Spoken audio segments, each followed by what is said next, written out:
you for the birds Girls, thank you for the world so sweet. Thank you for the food we eat. Thank you for the birds that sing. Thank you, God, for everything. Amen. Yeah, Knuckles? I just want them back. I just want them to come back. And if they're not safe right now, that's what's tearing me apart. Because if they are safe, they're coming back. But if they're not, this has got to stop. Like, somebody has to come forward. Hey, guess what, girls? Mommy has a baby in her belly. Are you guys excited? Yes? Are you really excited? Oh my goodness. Come give me hugs. Oh. I love you, girls. I got the baby a hug. You want to give the baby a hug? I love you, Bella. You're so sweet. Give me a kiss. Mommy. Yes, baby. August 18. So Chris, it's your house. You can go inside with us if you'd like, or you could stay out here. It doesn't matter to us. Doesn't matter. I mean, free reign, just whatever you got to do. Okay. Like, I can chill on the decks on the side of the sun, but Okay. it's cool. All right. Whatever you'd like. How long have you guys been married? So, we've been together 8 years, married 6 this year. Okay. And this is very unusual behavior? Yeah, we can get that dog out of here. Okay. She's gonna flip. There? Oh, that was... No, the doorbell, is that a ring Yeah, doorbell? like when you got a visitor, it does, but I don't think the speaker is on to where you hear it, like by... Okay. I guess my question for you is, would it show her leaving with the kids? Did you have any alerts? If she came out here, yes. Like, if Did you have any alerts today with that? just when her friends were here. Does it only record when the doorbell rings, or anytime If someone... you're, like, right here, it should just start, the proximity should hit up. Okay, and if you had anything on that today? Just her friends, And what time was that? 12:10, and about 10 minutes afternoon. Okay. But nothing between the time when she got here this No, morning? like, she got here at 2. Only thing This that morning? Was, yeah, 2 o'clock this morning. So Okay. like 1:48 on here. And the only thing that was weird was that the garage door said it was left open after I left. And it might have been the sensor, but like my phone doesn't show when For if it your shuts. alarm? Yeah, it doesn't show if it shuts. And who's So, your alarm through? Vivian. Okay. But the Nikki, her friend that came here about 12:10, she said the garage door was shut when she got here. Okay. That was the only thing that was weird. All right. Were you going to hang out there, or you want to come in here? I'll start here. Okay. Tell them you love them. You're welcome. We love you. Say love you. Candy. Oh yeah, shoot, that's in here. If this stillness holds you, a quiet gesture helps sustain these long-form investigations. Taking Mr. a moment Watts, to why like did the you kill video your or wife and 2 subscribe children? allows stories like this to be examined with the time and care they demand, bringing hidden truths into focus, one layer at a time.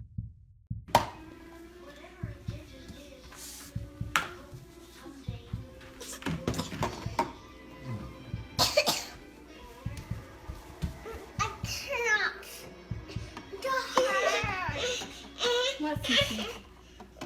You can hold that.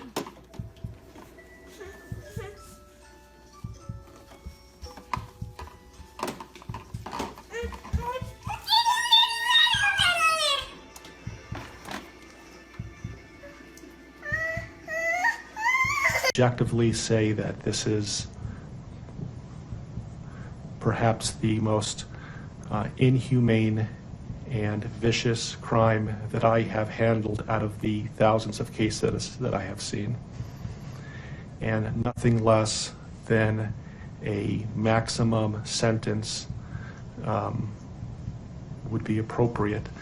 And anything less than the maximum sentence would depreciate the seriousness of this offense.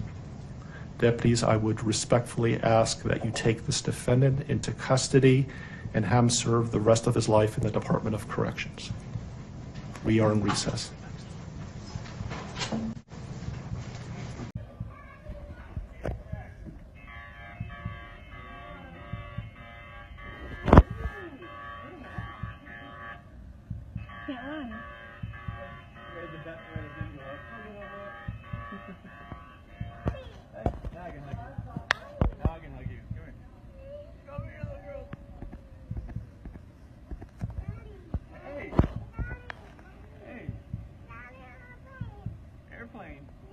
I know.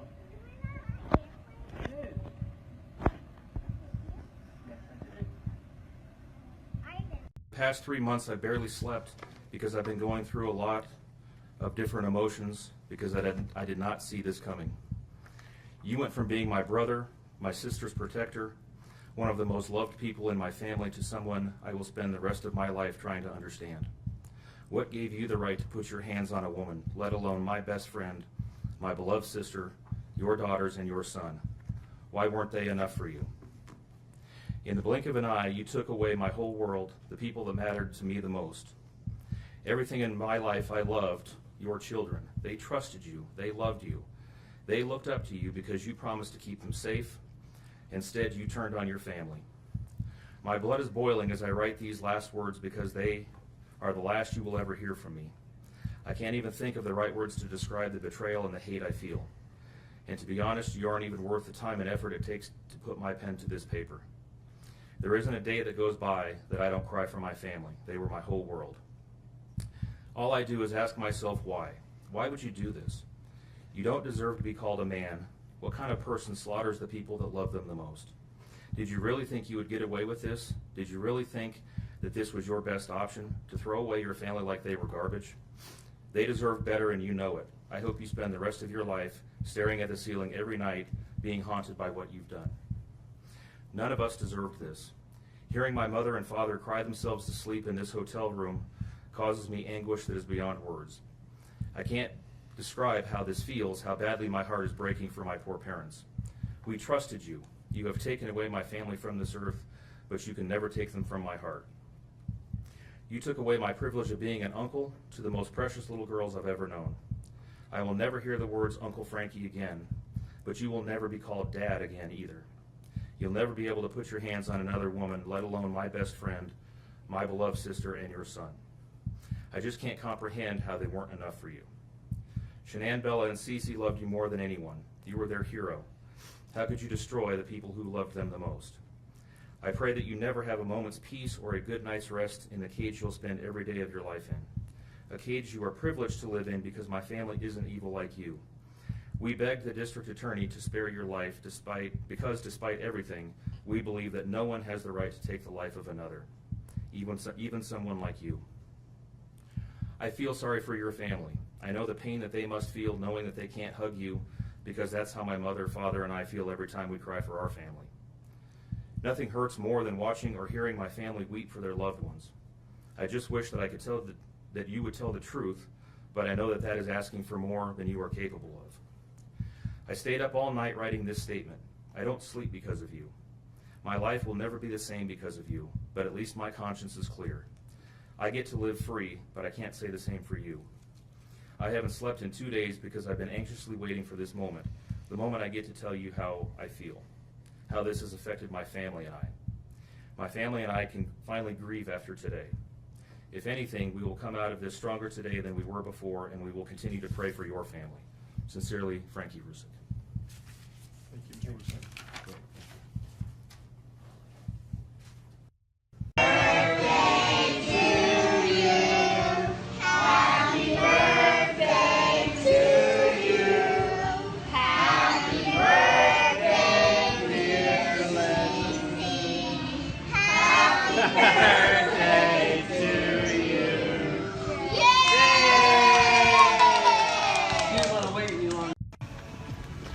Hey guys, good morning, or I know for Colorado people it's good morning, good afternoon for everybody else. I wanted to come here live because today is the big day for the huge, our cocktail party is tonight where Product X is going to be released. We're super excited. We're heading to the pool right now, and then we have a massage today paid for by Lavelle. Today at 3:30. So Chris and I are super excited. So we're gonna get a massage after we lay by the pool for a little bit and maybe go to the beach again. And then we're going to go to the cocktail party. And we will be live there tonight. You're doing a good job, Ella.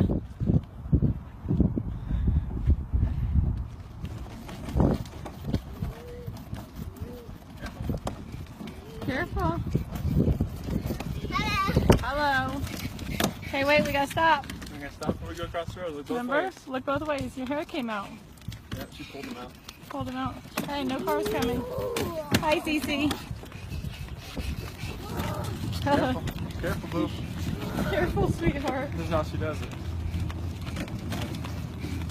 Cece, you having fun? Yeah, watch the hill, Bella. Get up this way. Ugh. That's all you can do. You're ready. Alright. No running up the hill, remember, you're good. Position of trust with respect to the victim in violation of Colorado Revised Statutes 18-3-102, subsection 1, subsection F. Do you understand? Yes, sir. Count 5 alleges murder in the first degree, a Class 1 felony. It alleges that between and including August 12, 2018 and August 13, 2018, Christopher Lee Watts unlawfully, feloniously, and knowingly caused the death of Celeste Watts, a child who had not yet attained 12 years of age, and the defendant was in a position of trust with respect to the victim in violation of Colorado Revised Statutes 18-3-102, subsection 1, subsection F. Do you understand? Yes, sir. With regard to these first 5 counts, the minimum sentence that the court could impose if convicted is life imprisonment in the Colorado Department of Corrections, and the maximum the sentence is death. Do you understand? Yes, sir. Let me also point out that pursuant to Rule 32.1 of the Rules of Criminal Procedure, I don't want them to really go in the ocean. I mean, Ready, set?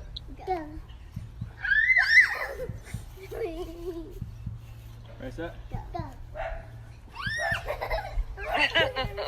The pool opens in 2 weeks, too. what's the degrees today? 85, the last I checked. 120. Wow. No, Cece. Yeah.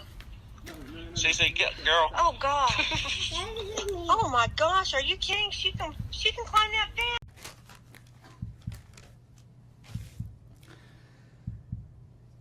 What I'd like to say to the court is that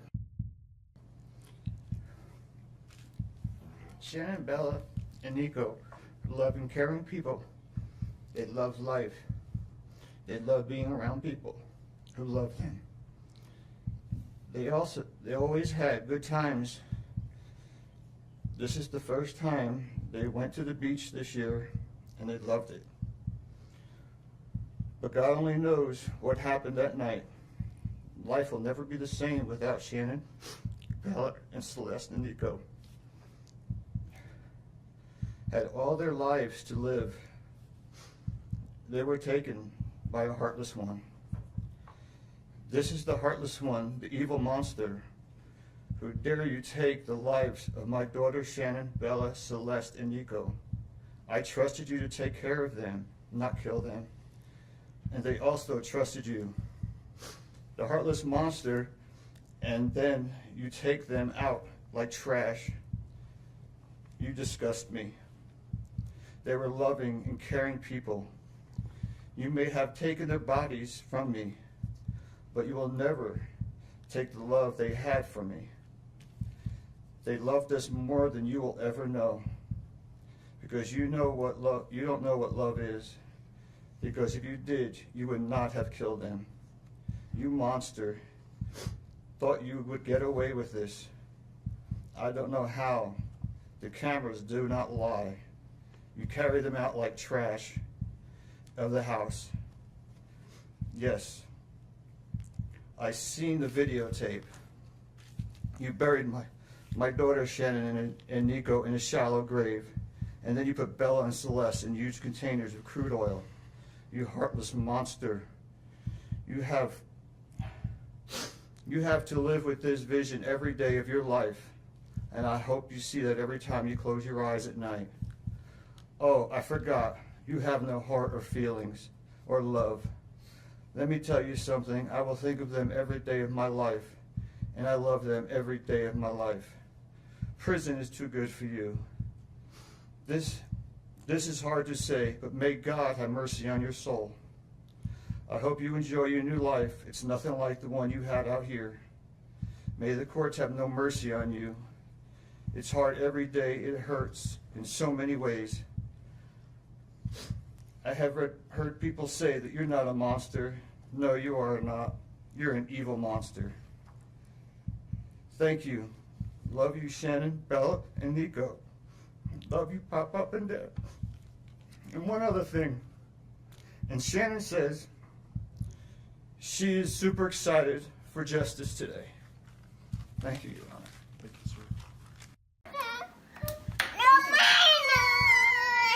sir. Girls. Oh, CC Girls. Bella. Okay, you want chocolate? No chocolate? If you want chocolate, you just get this bowl. You want this one, the bigger one? We're gonna go. I love you too. This is the morning. This is why I love that I thrive.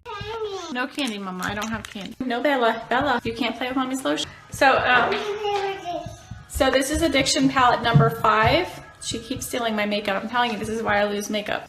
She just grabbed my lipstick. I'm wearing my LuLaRoe today. Sorry guys, I'm dropping everything because of this child of mine. Hence why I lose makeup, you guys. Bella seriously destroys my girls steal my makeup, and I'm Bella particularly. Bella steals them and breaks them, as you saw her do in action today. But here's my Christmas leggings. Can you see them? I haven't been able to get a picture of them yet because Bella doesn't take good full shot pictures yet. Grinch over here. Bella. We have the Grinch over here. We have the Grinch. We have the Grinch here. I don't want to be in it. Get lower.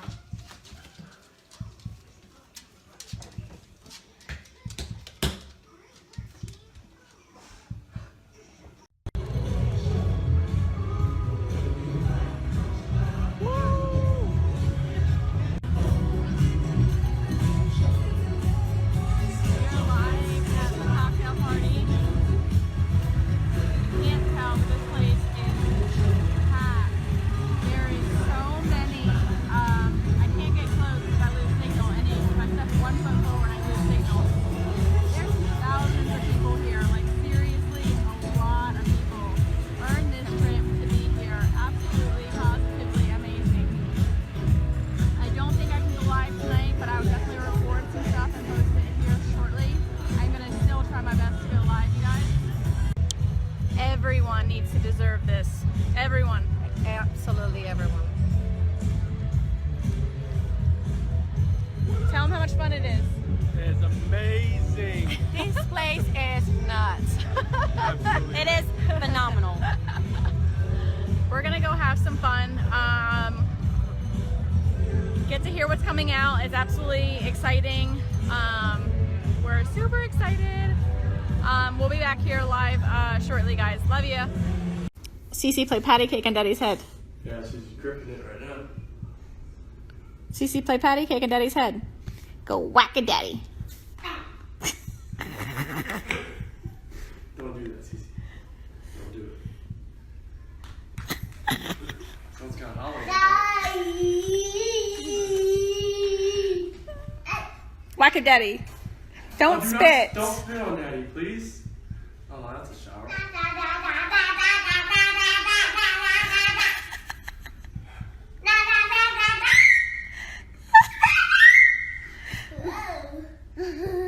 Careful, Bella, don't fall, okay? Whack a daddy. Whack a daddy. One more time, Daddy. Whack a daddy. Whack.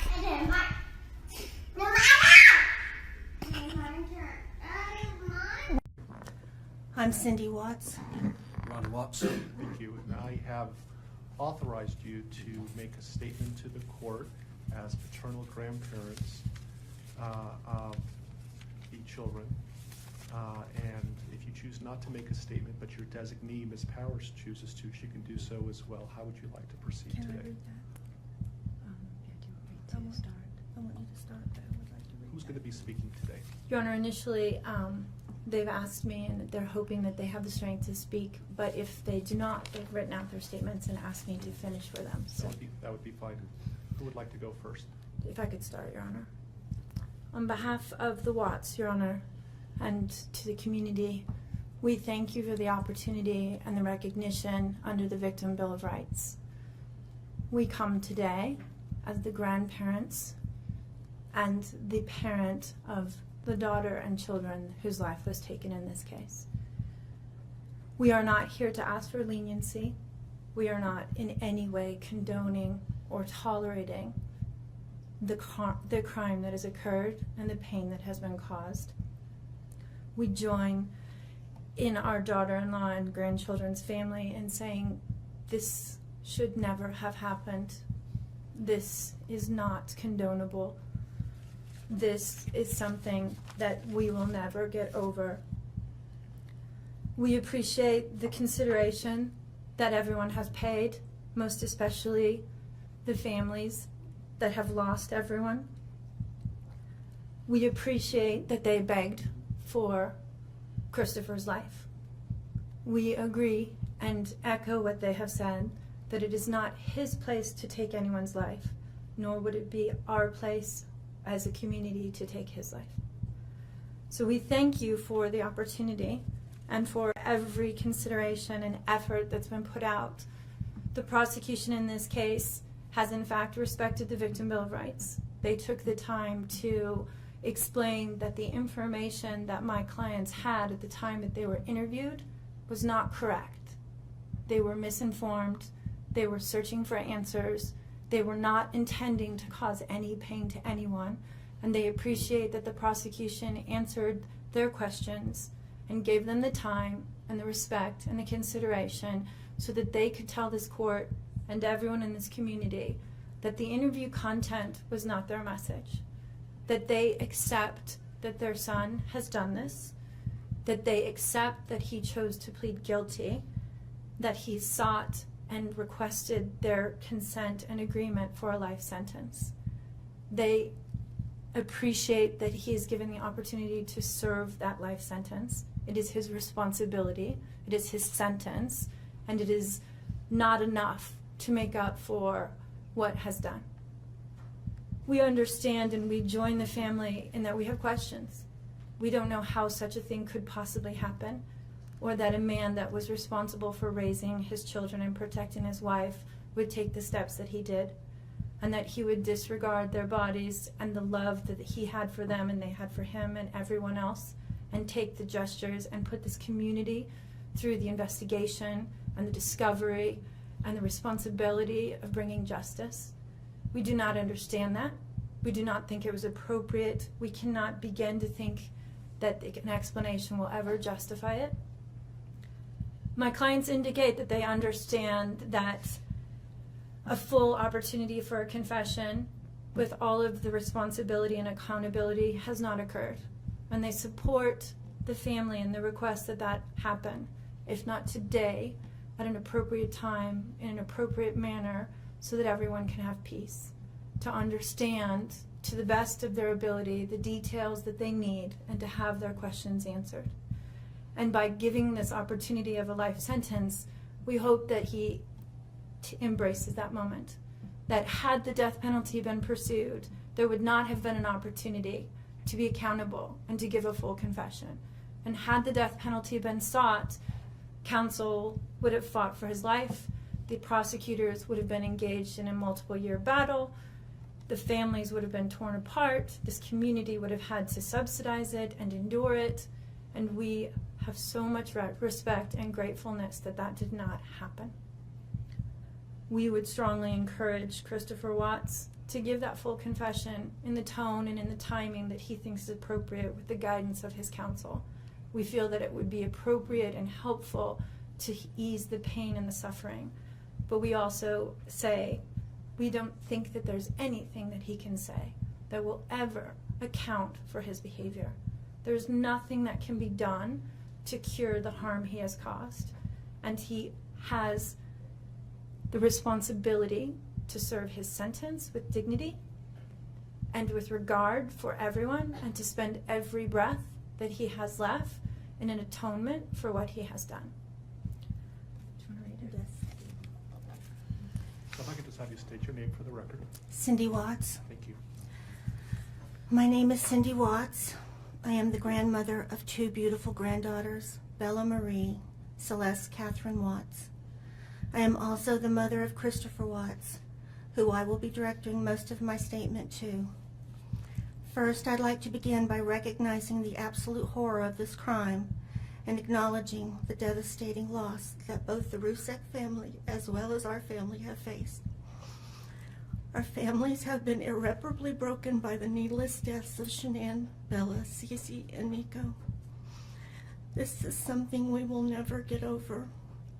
We will always mourn the loss of our family, and in that we are united in our grief.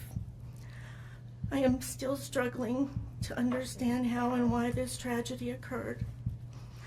I may never be able to understand and accept it, but I pray for peace and healing for all of us. Now to my son Christopher. I have known you since the day you were born into this world. I have watched you grow from a quiet and sweet, curious child who Bella reminded me so much of, to a young man who worked hard in sports and later mechanics to achieve your goals. You are a good friend, brother, father, and son. We have loved you from the beginning, and we still love you now. This might be hard for some to understand, how I can sit here under these circumstances and tell you, although we are heartbroken, although we can't imagine what could have led us to this day, but we love you. Maybe you can't believe it either. As the Lord said in Jeremiah 3:31, I have loved you with an everlasting love. Therefore, I have continued my faithfulness to you. And you, as your mother, Chris, I have always loved you, and I still do. I hate what has happened. Your father and sister and I are struggling to understand why. But we will remain faithful as your family, just as God remains faithful because of his unconditional love for us all. We love you, and we forgive you, son.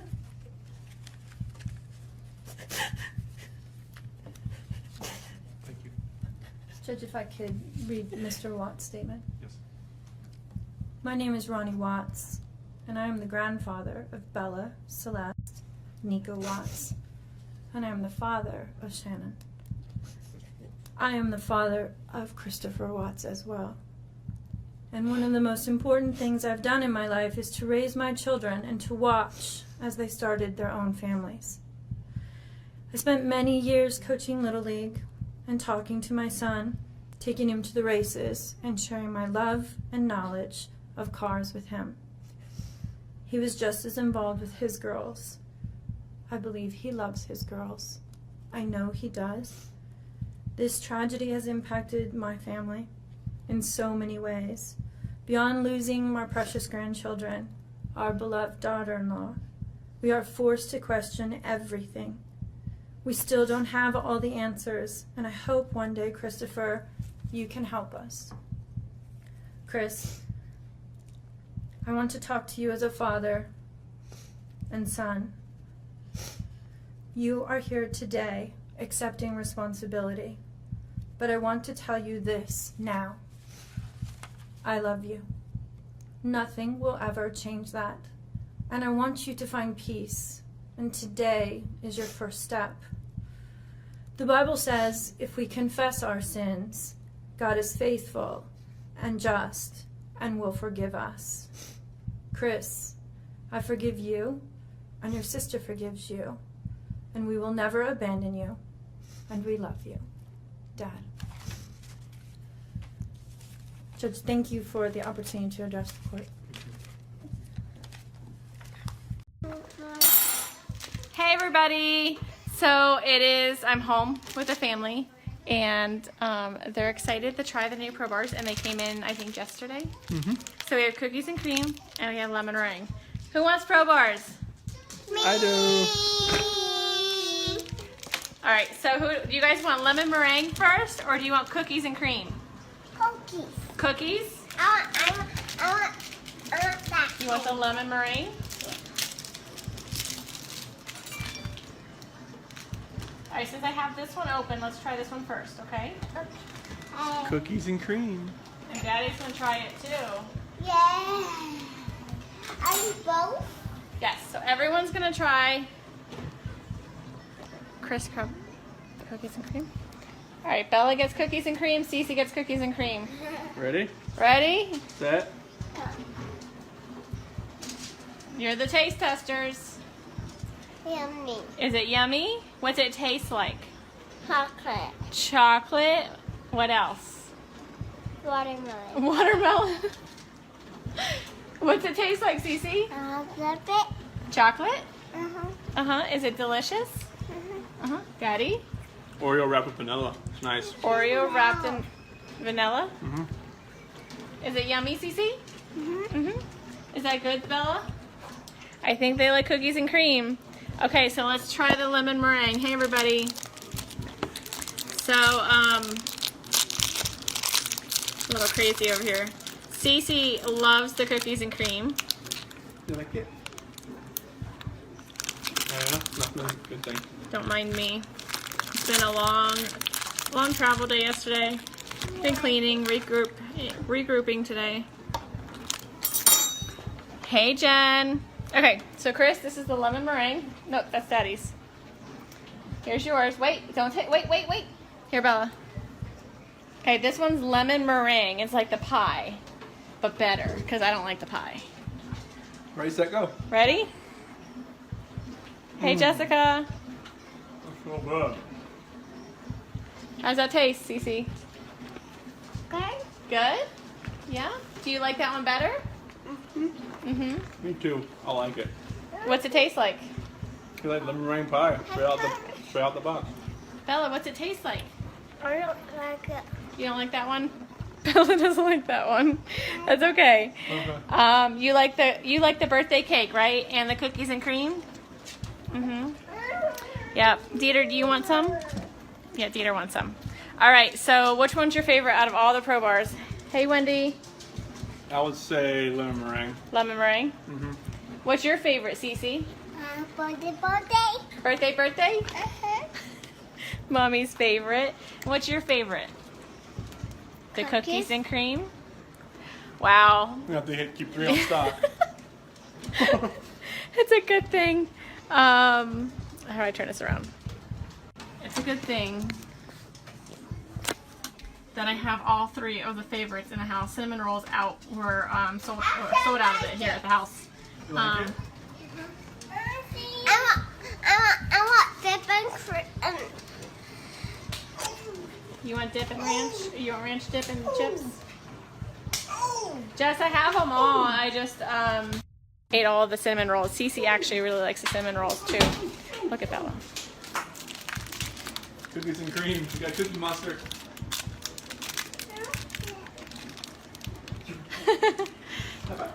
I'm guessing you like it, kiddo. You like it? You want the lemon meringue, Cece? No, she didn't like that one. I don't like that. Daddy will finish it. Yep. All right, you guys. So that's our family. Making sure I didn't miss anything. Hey, everybody.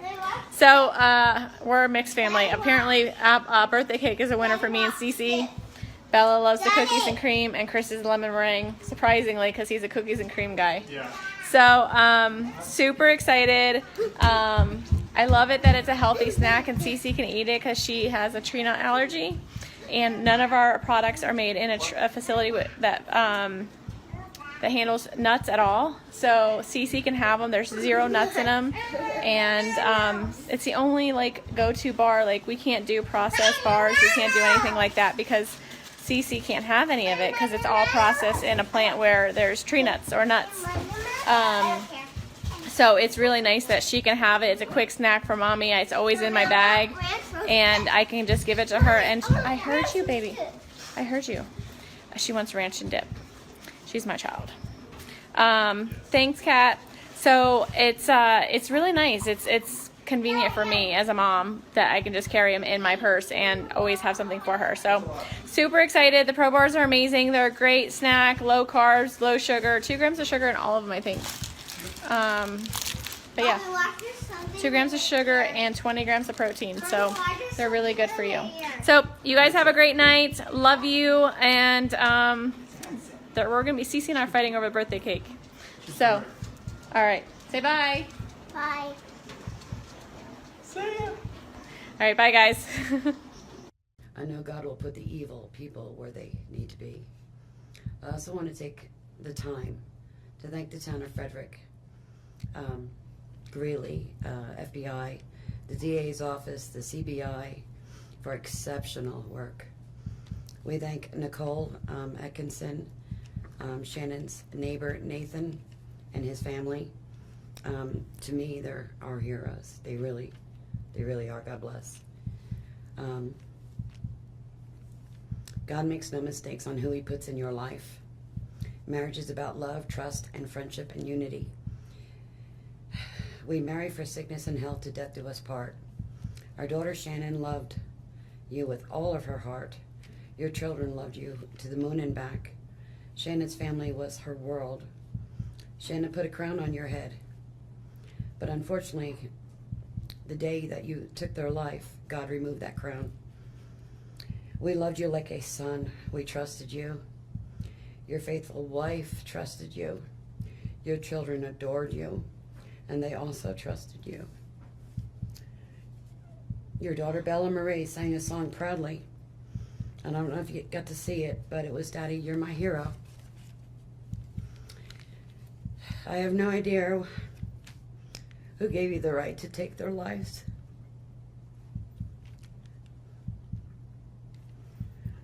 But I know God and his mighty angels were there at that moment to bring them home to paradise. God gives us free will. So not only did you take the family of four, your family of four, you took your own life. I want the world to know that our daughter and her children were so loved by us. There will always be protected by God and his mighty angels. I didn't want death for you because that's not my right. Your life is between you and God now, and I pray that he has mercy for you. From Shannon's mother, Bella Marie, Celeste Catherine, and Nico Lee's Nana. Thank you, Your Honor. Just wait. Hi, guys. Say What's hi, going Bella. We gotta get you dressed, kid. I Look know, what Bella's right? eating. Bella's eating some of the ingredients. She got a nice little bowl of chocolate chips. Look at that. What is that, Bella? Can you show them? What is it? Is it chocolate? Is it chocolate? It's chocolate mini morsels, right? Yeah, good job.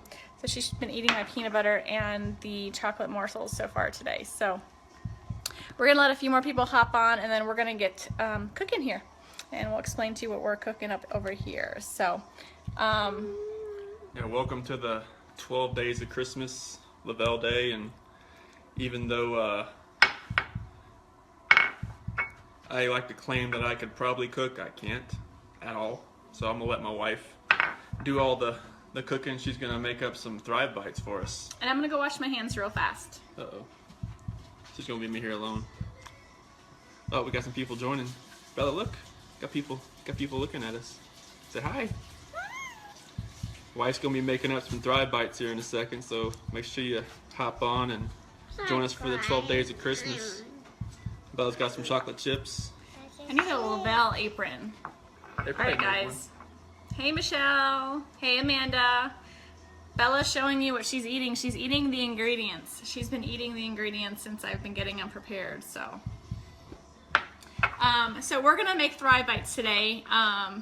Chris didn't want to go on live doing it because he didn't want to mess anything up. Not that you can mess anything up with Thrive Bites. It's so simple.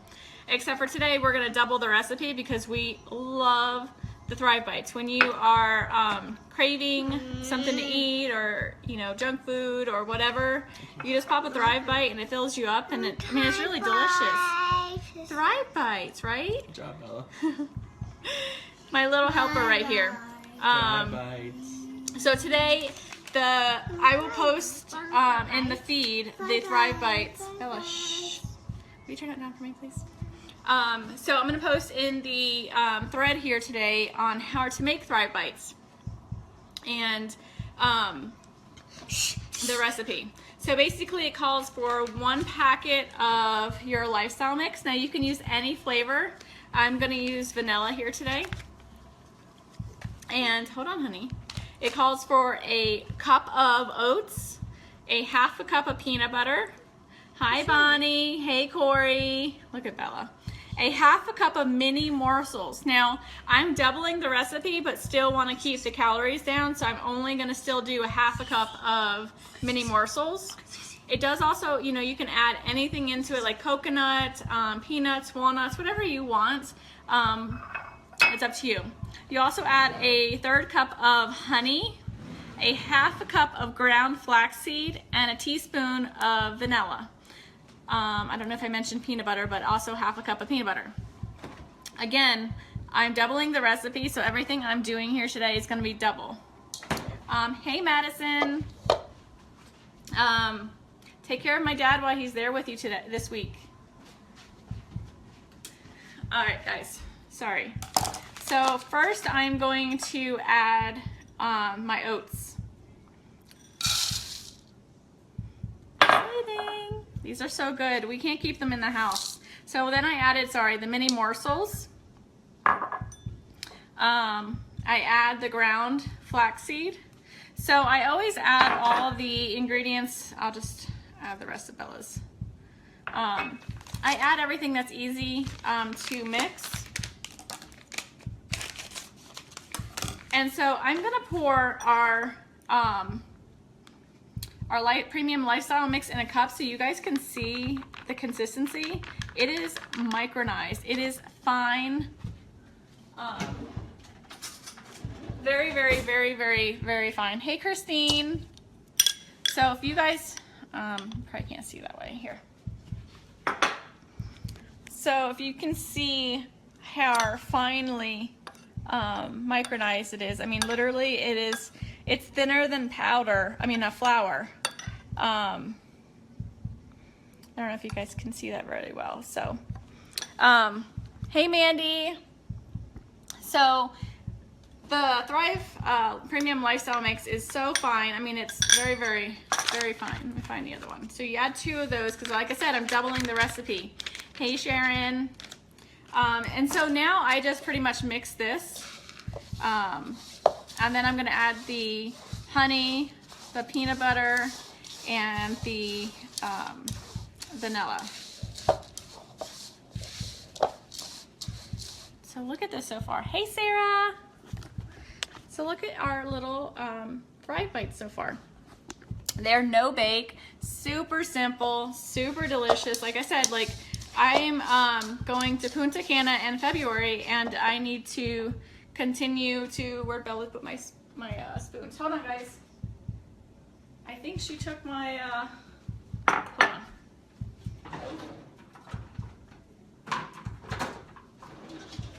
All right, I got 2 more. So if you're like me,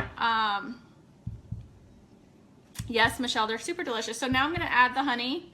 So I'm going to Punta Cana in February, and as much as I want to get into the gym, and I'm working on trying to find the time between work, being a stay-at-home mom with the 2 girls, life and everything, it's really hard to get into. I just added the vanilla, sorry.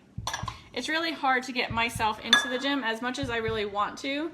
I've been doing some kind of mini workouts at the house, like squatting and things like that, but it's hard for me to get to the gym. And being a stay-at-home mom during the day and working overnight shifts, you tend to snack a lot because you're always around food, and whatever happens, the kids are eating snacks, you jump on snacks. So this is my way of making my own snack. that instead of me grabbing a fruit roll-up or a bag of chips or any of that stuff, I just grab one of these, and I've made my own for the kids too. So they have their own little protein bites Bella loves. So now that all my ingredients are in here, I'm just going to mix it up really good. And as you guys know, messing with peanut butter, it's fun. So, sorry, I don't like a mess when I'm cooking. Not that I'm cooking. I know, Bonnie. So Bella does squats with me at the house because, you know, we all gotta work up the backside, right? So I am doing squats at the house, and it's super funny because she tries to do them with me. And so here comes Cece, the sumo wrestler, doing squats in my living room because she literally looks like a sumo wrestler when she's doing them. Yeah, Mandy, so that is my favorite side effect. And you know, the thing is, it's not a weight loss company. And as you know, I use you as an example because you are super skinny when you started Thriving. And so like, it's not a weight loss company, but you know what, with anything you can do, you can manage your weight, you know, with just the small things that you do with cutting out junk food. Like that's what has happened with me when I started the Thrive experience, is I no longer crave a lot of the junk foods as I used to crave. And being lazy from, sorry, I'm getting another spoon. Some of the, you know, filling in your nutritional gaps and craving more water, which is all I used to drink before, but I really crave a lot more water now. And on top of that, like I'm literally eating better. So that's really huge. You know, you got to take care of your body. You got to eat better. I'm changing the spoon because of the peanut butter. Hi, Carrie. So we're making mini Thrive, or not mini, but Thrive Bites here. So my hands are washed. Sometimes, you know, when you're in the kitchen, you just stick your hands in there. With the heat of your hands, it helps to melt the peanut butter a little bit, and so it kind of makes it easier to manage, so to speak. And then we're just going to literally roll these into balls, whatever size you like. I like to do them in like little minier sizes. So, and I'll kind of demonstrate here. Let me get this.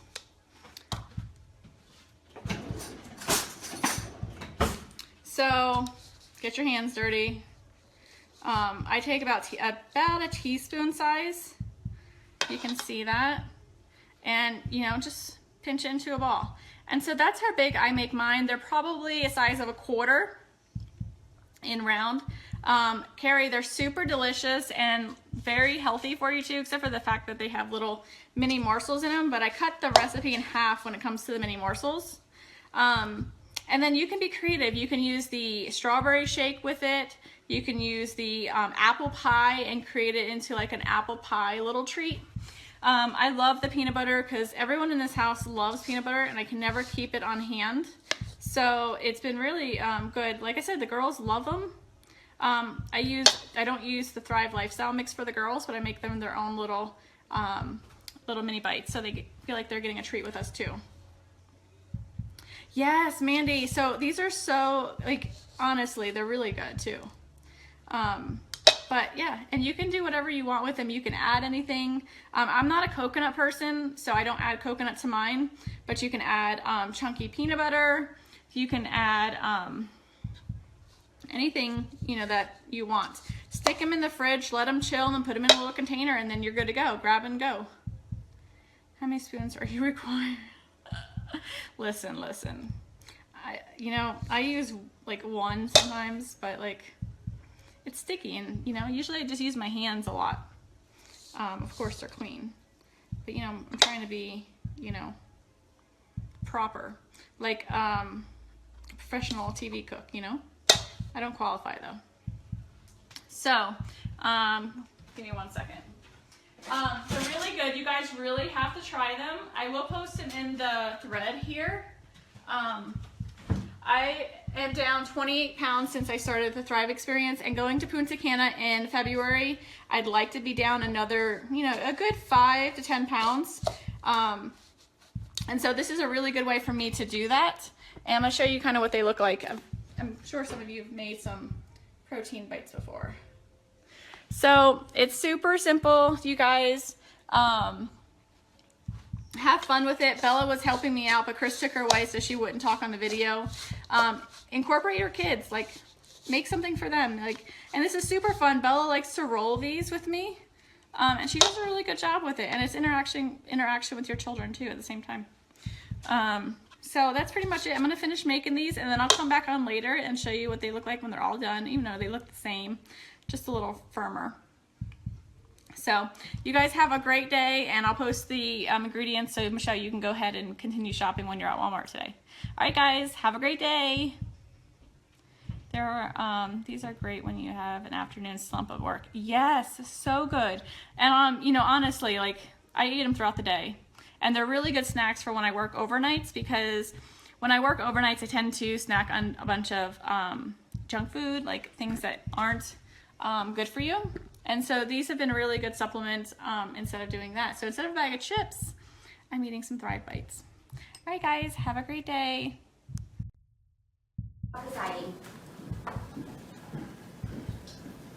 Good morning, and welcome to be seated.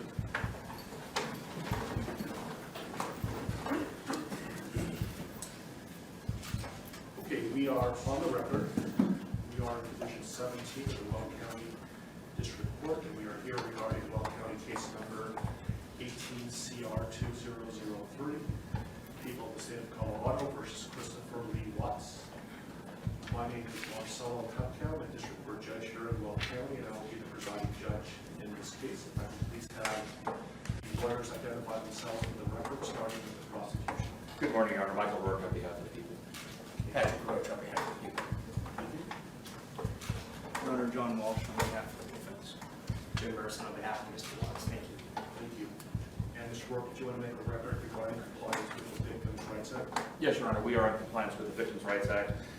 Frank Rusick, who is Shanann Watts' father, is present in the courtroom, as is Frankie Rusick, who is Shanann Watts' brother. They are present in the courtroom, and we have advised them of the purpose of today's hearing and what we expect to occur. Thank you. Mr. Watts, last week I gave you a limited advisement because charges had not been filed. They have now been filed, so I'm going to give you a full advisement. If at any time you have any questions, please let me know, and welcome also to certainly consult with your attorneys, okay? Yes, sir. So, you do not need to make any statements. Any statements you make can be used against you. Do you understand? Yes, sir. You have the right to be represented by counsel, and if you're indigent, you have the right to request the appointment of counsel or consult with the public defender before any further proceedings are held, and I see that you've taken advantage of that right. Any plea that you make must be made voluntarily and not the result of undue influence or coercion. You understand? Yes, sir. At this point, I have denied your right to bail, given the charges. You can certainly have a conversation shortly about that issue. You have the right to understand the nature of the charges. We'll go over them in a moment. You have the right to a jury trial. You also have the right to demand and receive a preliminary hearing within a reasonable time to determine whether probable cause exists to believe that the offenses charged were committed by you. Do you understand? Yes, sir. I assume that the defense has received a copy of the complaint and information. Mr. Watts will explain to you what you have been formally charged with and what the possible penalties are. Count 1 alleges that on or about August 13th, 2018, Christopher Lee Watts unlawfully, feloniously, after deliberation, and with the intent to cause the death of a person other than himself, caused the death of Shanna Watts in violation of Colorado Revised Statutes 18-3-102, subsection 1, subsection 8. And that crime is classified as murder in the first degree, a class 1 felony. Do you understand? Count 2 alleges murder in the first degree, also a class 1 felony, and it reads that between and including August 12, 2018 and August 13, 2018, Christopher Lee Watts unlawfully, feloniously, after deliberation, and with the intent to cause the death of a person other than himself, caused the death of Bella Watts in violation of Colorado Revised Statutes 18-3-102, subsection 1, subsection 8. Do you understand? Yes, sir. Count 3 alleges murder in the first degree, a Class 1 felony, and specifically it alleges that between and including August 12, 2018 and August 13, 2018, Christopher Lee Watts unlawfully, feloniously, after deliberation, and with the intent to cause the death of a person other than himself, cause the death of Celeste Watts in violation of Colorado Revised Statutes 18-3-102, subsection 1, subsection A. Do you understand? Count 4 alleges murder in the first degree, a Class 1 felony. It alleges that between and including August 12, 2018 and August 13, 2018, Christopher Lee Watts unlawfully, feloniously, and knowingly caused the death of Bella Watts, a child who had not yet attained 12 years of age, and the defendant was in a position of trust with respect to the victim in violation of Colorado Revised Statutes 18-3-102, subsection 1, subsection F. Do you understand? Yes, sir. Count 5 alleges murder in the first degree, a Class 1 felony. It alleges that between and including August 12, 2018 and August 13, 2018, Christopher Lee Watts unlawfully, feloniously, and knowingly caused the death of Celeste Watts, a child who had not yet attained 12 years of age, and the defendant was in a position of trust with respect to the victim in violation of Colorado Revised Statutes 18-3-102, subsection 1, subsection F. Do you understand? Yes, sir. With regard to these first 5 counts, the minimum sentence that the court could impose if convicted is life imprisonment in the Colorado Department of Corrections, and the maximum sentence is death. Do you understand? Yes, sir. Let me also point out that pursuant to Rule 32.1 of the Rules of Criminal Procedure, the prosecutor would have to file a written statement of intent to seek the death penalty no later than 63 days after arraignment. Do you understand? If a life imprisonment sentence was imposed, it would be without the possibility of parole. Do you understand that? Yes, sir. Count 6 alleges a Class 2 felony of unlawful termination of pregnancy in the first degree. Specifically, it alleges that on or about August 13, 2018, Christopher Lee Watts, with the intent to terminate unlawfully the pregnancy of a woman, namely Jeanette Watts, feloniously and unlawfully terminated the pregnancy of the woman. Further, the woman died as a result of the unlawful termination of the pregnancy in violation of Colorado Revised Statutes 18-3.5-103. Do you understand? Yes, sir. The possible penalties, if convicted for this crime, is a mandatory minimum 16 years in prison up to 48 years in prison, followed by an additional mandatory parole period of 5 years. Do you understand? Yes, sir.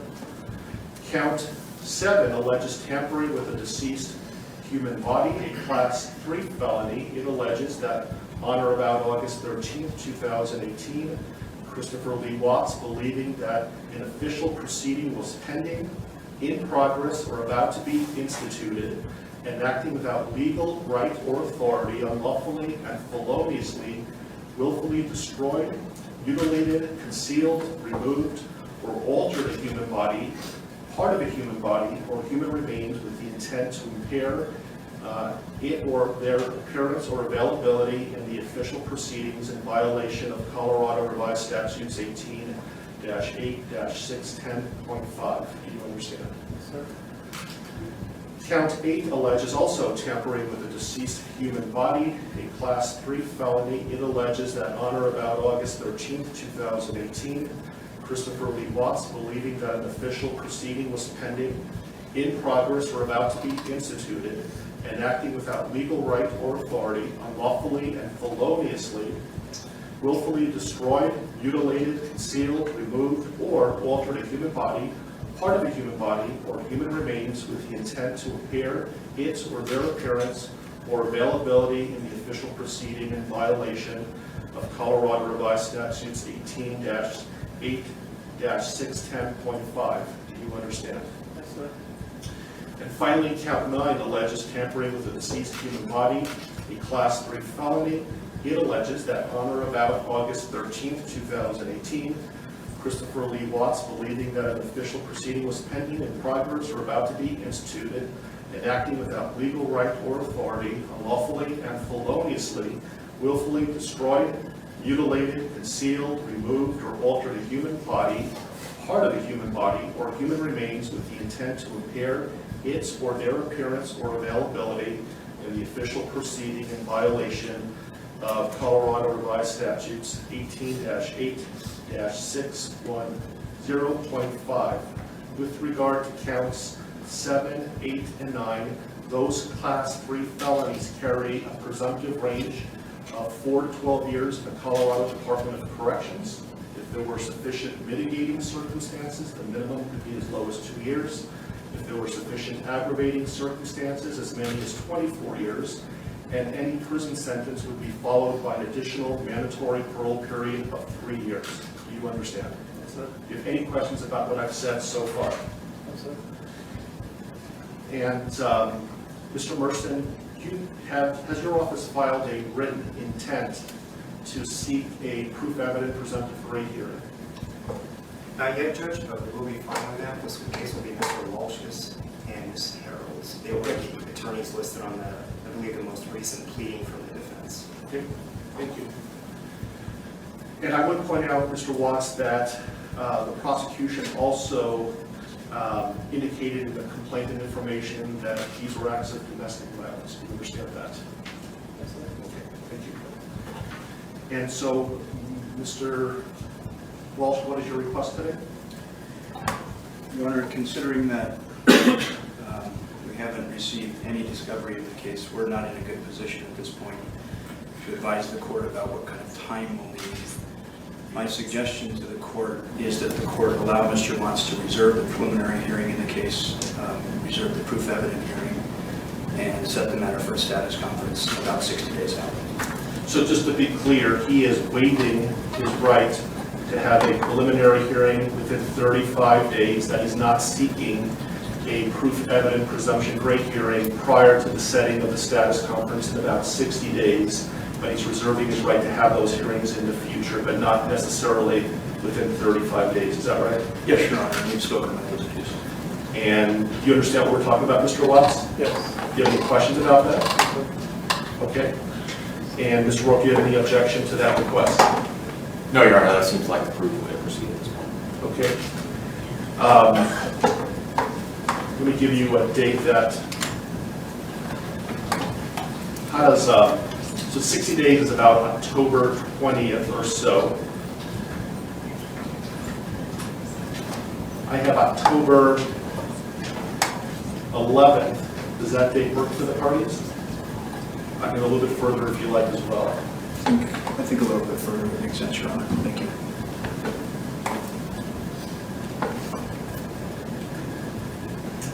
How about November 19th? While we're waiting for lawyers to look, let me make a record that the court's going to find that Mr. Watts is knowingly, intelligently, and voluntarily waiving his right to have a preliminary hearing within 35 days. And while he has not asked for a proof evident presumption grade hearing yet, I'm told that he will, but he's not requesting that hearing prior to the status conference that we're setting today. Agreed? Yes. That date works fine with the defense, Your Honor. Thank you. Your Honor, I spoke to the Rusiks, and that is fine with the people as well as the Victor's family. How is late morning on November 19th? Anytime, Your Honor. Late morning is fine. Very good. How about 10:30? That'll work for the people.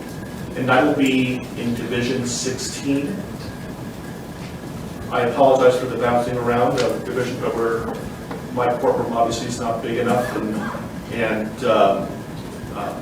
I will keep you updated on where the divisions are going to be, but the next court date will be in Division 16. Are there any other questions, comments, concerns, anything that we can address today before us recessing? I think there are a couple of things outstanding, Your Honor, and first I wanted to address one very ministerial Point of clarification with respect to the standing decorum order that the court entered yesterday. By its terms, and when the court defines the applicable areas, that includes my office, specifically the boundaries of the district attorney's office. I just wanted to make a request for clarification that the terms of this order do not apply to the conduct that occurs within my office itself. Agreed. Thank you. Otherwise, I have provided a copy of this to the employees of my office, and we will be providing it to law enforcement after this hearing is final. Thank you. I also intend on issuing a case management order later today, so be on the lookout for that. I don't know if the court has the desire at this point this morning to address a couple of the other outstanding motions that the Public Defender's Office has filed that we had entered or filed responses to. We have not addressed motions 2, 3, 5, and 7. And those are the defense motions 2, 3, 5, and 7. And for the record, our responses were C, D, E, and F. I don't have those motions in front of me, but I know that I issued a number of written orders yesterday. Did you receive those? I received written orders, but not as it relates to those 4, so perhaps they just haven't reached my desk yet. If they haven't yet, I will issue a written ruling. We'll be getting it shortly. I issued a number of orders yesterday. Your Honor, does that include, I did get the order on motion 5 and motion 7. Does that include motions 2 and 3 then that the court would? Remind me what 2 and 3 are again? Motion 2 is the motion to allow confidential defense experts to be present for any testing. And we did have a bit of additional argument on that if the court wanted to hear it. Motion 3 is a motion for a protective order. I prefer they put it in writing, and then I'll issue a written order with regard to that. Is that something that's time sensitive? I think it could be, Your Honor. I can't speak for the district attorney, but it could be. I can tell the court, understanding what Mr. Walsh is referring to in motion number 2, it is not something that is going to occur in the next day or 2, so it's not time sensitive in that respect. So you'll be received, if you want to put something in writing, you're certainly welcome to, and I will issue a written order in a timely manner. Does the court want to give us a deadline for that? Sure. When would you like to file a response? I can have it done in a day or 2. Okay. And so do you have control, Mr. Warrantless, as to when the testing is going to occur? Absolutely. I can certainly make clear to our forensic agents that pending the litigation or the receipt of a court order on this, that we will not do any forensic testing. That'd be great. So did you want to have time to file a reply to the response? If necessary, if I could have 3 business days to file a response to whatever Mr. Walsh files in the next couple of days, I would appreciate that. Okay, so Mr. Walsh, do you have something filed by close of business tomorrow? Yes, sir. Okay, so close of business on Monday, Mr. Walsh? Yes, sir. Then I'll have something to the parties by midweek next week. Thank you. Any other issues that we can resolve today? Not from the people now. No, Your Honor. Okay. Okay, we are in recess. Thank you for your time.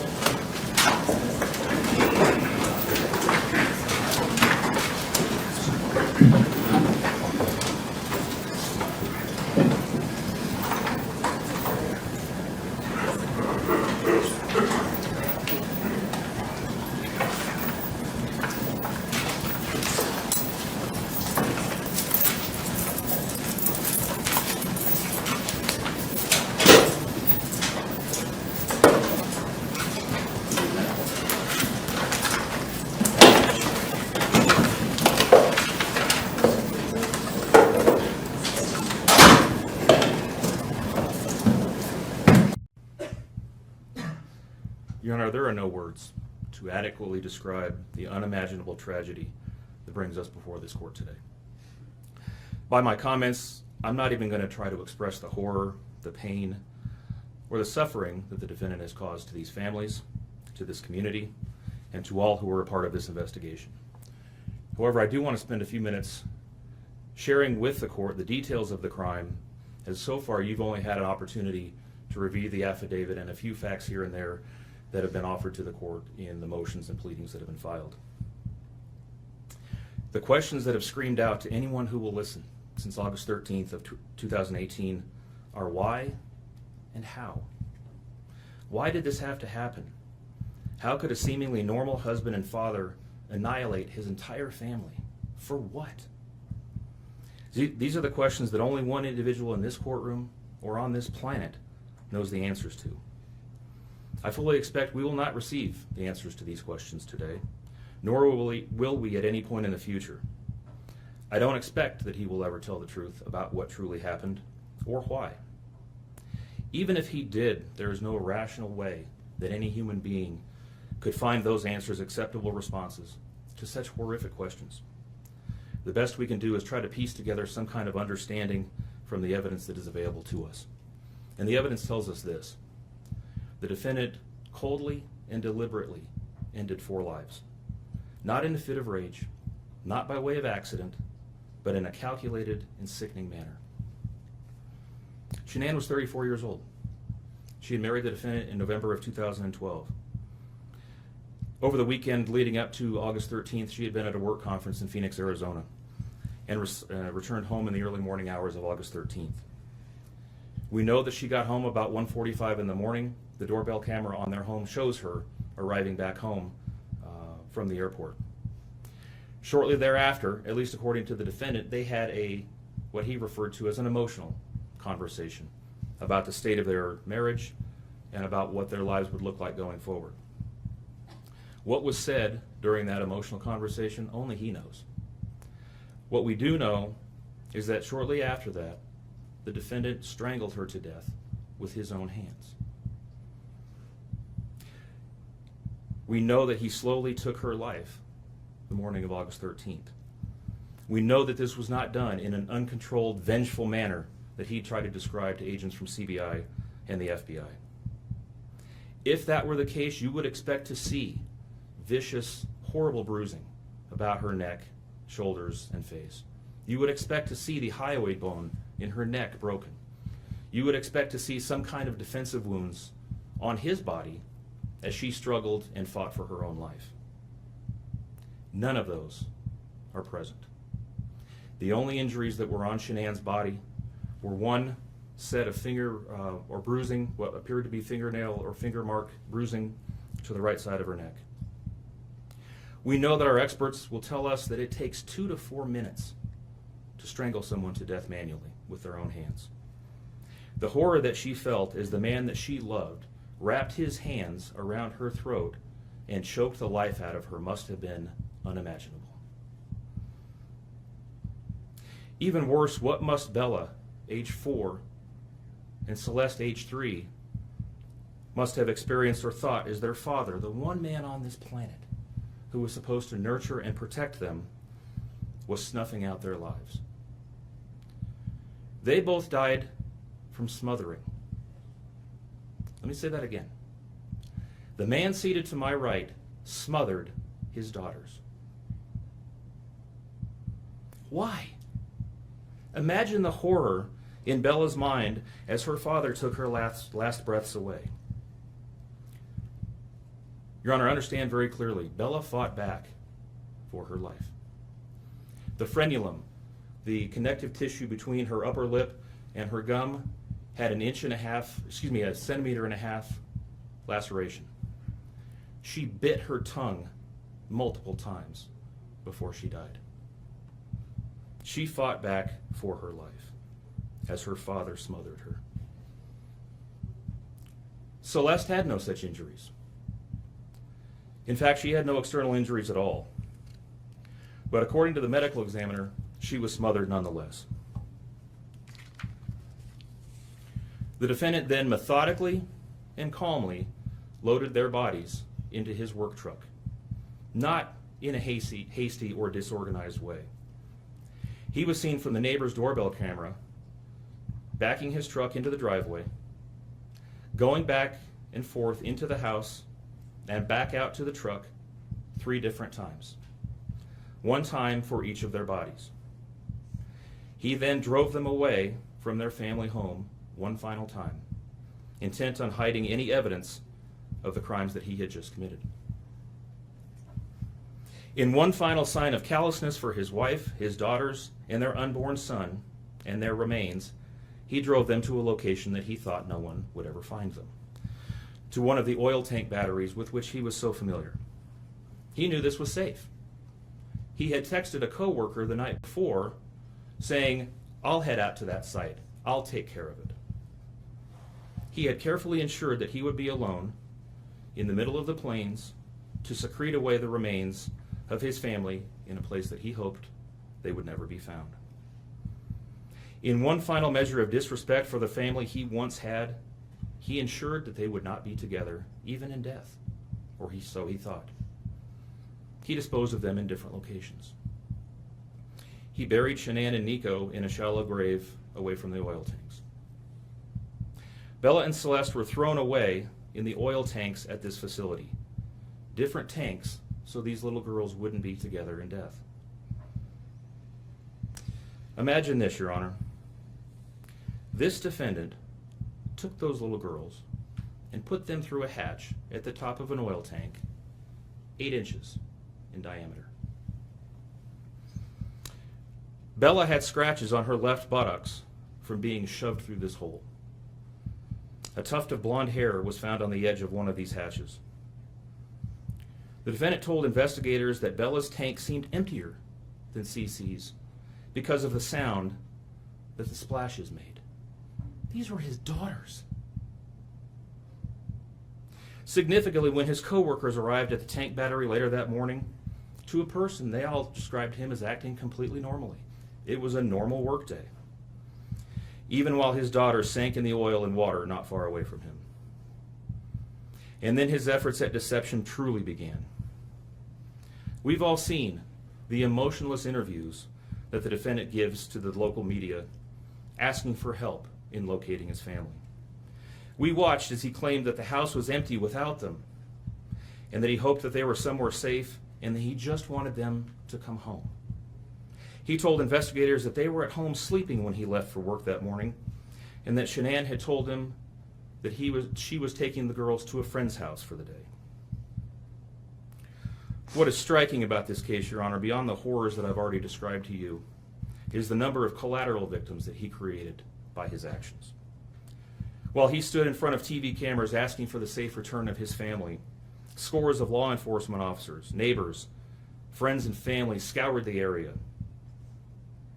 fretted for their safe return. They texted him begging for any information and sending him their best wishes, all the while he hid what he had done.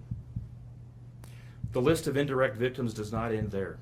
Think of the firefighters and the Colorado State Patrol hazmat experts who had to don protective suits and who were called upon to pull Bella and Celeste out of those oil tanks. Or the coroner employees who had to conduct these autopsies. Or the victim assistants who frantically attempted to ease the suffering of those affected. All of this, Your Honor, for what? Why? Why did this have to happen? His motive was simple, Your Honor. He had a desire for a fresh start, to begin a relationship with a new love that overpowered all decency and feelings for his wife, his daughters, and unborn son. While Shanann texted the defendant over and over again in the days and weeks leading up to her death, attempting to save her marriage, the defendant secreted pictures of his girlfriend into his phone and texted her at all hours of the night. While Shanann sent the defendant self-help and relationship counseling books, one of which, ironically enough, was thrown in the garbage. He was searching the internet for secluded vacation spots to take his new love in researching jewelry. And while Shanann took the girls to visit family in North Carolina, the defendant went to car museums and the sand dunes with his new girlfriend. The stark contrast between the subjects of their internet and text content is absolutely stunning. Even the morning after he killed them and disposed of their bodies, he made several phone calls. One was to the school where the girls were supposed to start, telling the school that the girls would not be coming to school anymore, that they were being unenrolled, presumably to give him some more time before law enforcement notification about them going missing. He contacted a realtor to start discussing the selling of his house, and he texted with his girlfriend about their future. None of this answers the questions of why, however. If he was this happy and wanted a new start, get a divorce. You don't annihilate your family and throw them away like garbage Why did Nico, Celeste, Bella, and Shanann have to lose their lives in order for him to get what he wanted? Your Honor, justice demands the maximum sentence under the agreement reached by the parties. As you will recall, the agreement calls for life sentences as to Shanann, Bella, and Celeste, and all of those to run consecutively to one another. It also calls for the count of unlawful termination of a pregnancy as to Nico to run consecutively to counts 1, 2, and 3. I would suggest that the extreme aggravation present in the defendant's conduct and in the efforts that I have described mandate that the sentences for counts 7, 8, and 9, the tampering with a deceased human body, each be the maximum of 12 years, and that those sentences run consecutively to one another. It is very clear that each of these acts, that these were not the subject of one act, but each oil tank that he walked up with his daughter's bodies and the hole that he dug for his wife and unborn son mandate a mandatory consecutive sentence. It's been alluded to this morning, but the defendant was certainly eligible for the death penalty in this case under the existing law in the state of Colorado. As you heard, Shanann's family strongly opposed my office seeking the death penalty and being bound to the criminal justice system for the next several decades. That's in large part, as you've heard, why we have reached the agreement that we have. 4 lives were lost at the hands of the defendant on August 13th for reasons that we will never fully understand, nor will we know. In the end, the Rusick family was much more merciful towards him than he was towards his wife, his daughters, and his unborn son.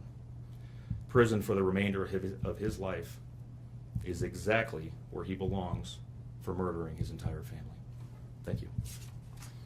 Everybody, so Chris and I are sitting here waiting to board our flight to Miami, and then we're going to fly all the way back home to see our girls in Denver. So we're super excited. It's been a wonderful, wonderful, amazing experience this week. Lavelle definitely outdid themselves. Literally, this place has been paradise. We've had amazing days, spent the days at the beach, at the pool, on Sanoa Island. We went to the spa. Where else did we do? All the different lounges at night, all the different food. Hi, Sharon. The amazing, amazing food. I mean, seriously, I think I gained 10 pounds while I was here. 15. Hey, Kevin. But it's been super amazing. We took it all in. We had a blast. We had a wonderful cocktail party on Friday night with Lavelle. Super inspiring. I can't say how great this trip has been. This trip is definitely by far one of my favorite trips ever. And I got to spend it with my husband. That's the best part. We earned this trip. All inclusive. I mean, you can't beat that, you guys. Everything's paid for. Your drinks, your food, everything by Lavelle. So it's been super amazing. We probably had 15 hours of sleep the whole week. It's been fun. We got to mingle with our families and all our friends that we've created through Lavelle. It's been awesome to also see people that have been following me and were able to pull me out of a crowd and say, hey, are you Shanann? And that's been so awesome, so awesome that I've been able to inspire people like that. So we are grateful, extremely humbled, and blessed. All right, ready? Yeah. Hit it down there. Hit it, Bella. Hard. Hit it hard. Bend down and hit it. Come on. Oh! Nice. Oh, she wasn't hit it, Chris. Hit it hard. Oh, she did that, Chris. Nice. She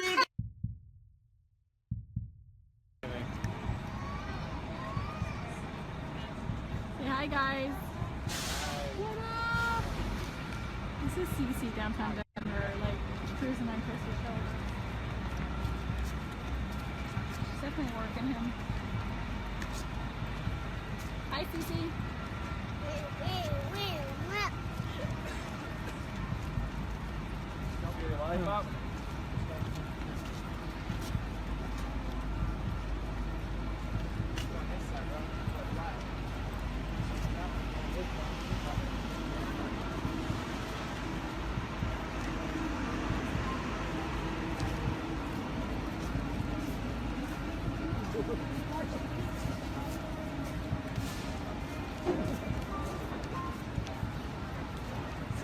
taking a wear or tear on Chris's shoulders.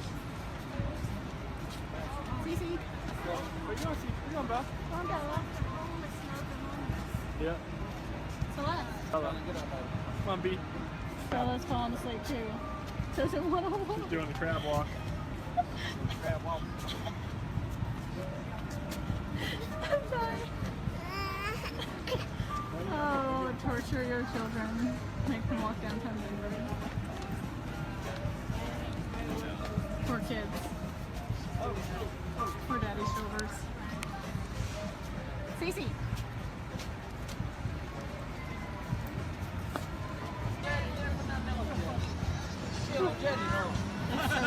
Thank goodness. It turned out nice for us. We're just talking April. They're going to do another lifestyle getaway. I guarantee one's going to be here in Denver one day. It'll be awesome. Right, Cece? Oh, yeah. You having fun, Cece? Yep. Yeah. Are you dancing? Dance, dance, dance.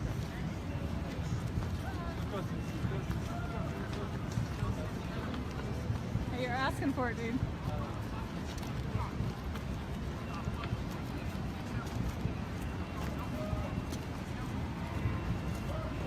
Bella said Papa's her best friend.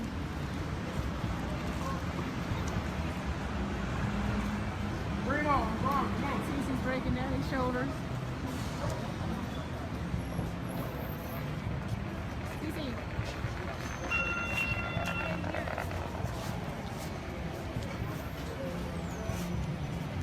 There's Mimi and Papa with Bella.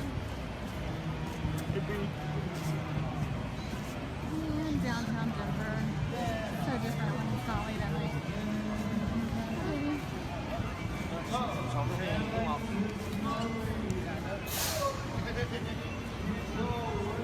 Alright guys, we're gonna head out. So I'm gonna get 8 ounces of water real quick. Hold on. Do you want to get a cup? Got Dieter here. He's not leaving us alone.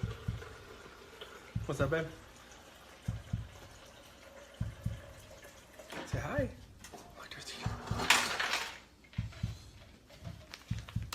It's really cool packaging they got too. I like it. I like 4 or 5 pieces of ice cubes, like 3 or 4 pieces of ice cubes in mine. Can't smell it. But look. I'm so excited for you, Shannon. I'm going to shoot you a message when I get off here. I just put the kids down. Don't mind me, guys. I'm in my pajamas already because it's bedtime. It smells good. Oh my god. Smell that. That's good. Christina says it tastes like my favorite ice cream. I'm so excited. I love green mint ice cream. It's my absolute favorite. And it's not just mint ice cream. It has to be green mint. Because, yeah, I'm weird like that. So, I am so excited. And all you do is shake, shake, shake. Kids are down. They're going to be jealous because, yeah. They love candy cane. I'm so excited. Oh my goodness. It does smell like my favorite ice cream. I'm only going to give Chris a little bit because I don't think I'm going to want to share this. Ready? Here it goes.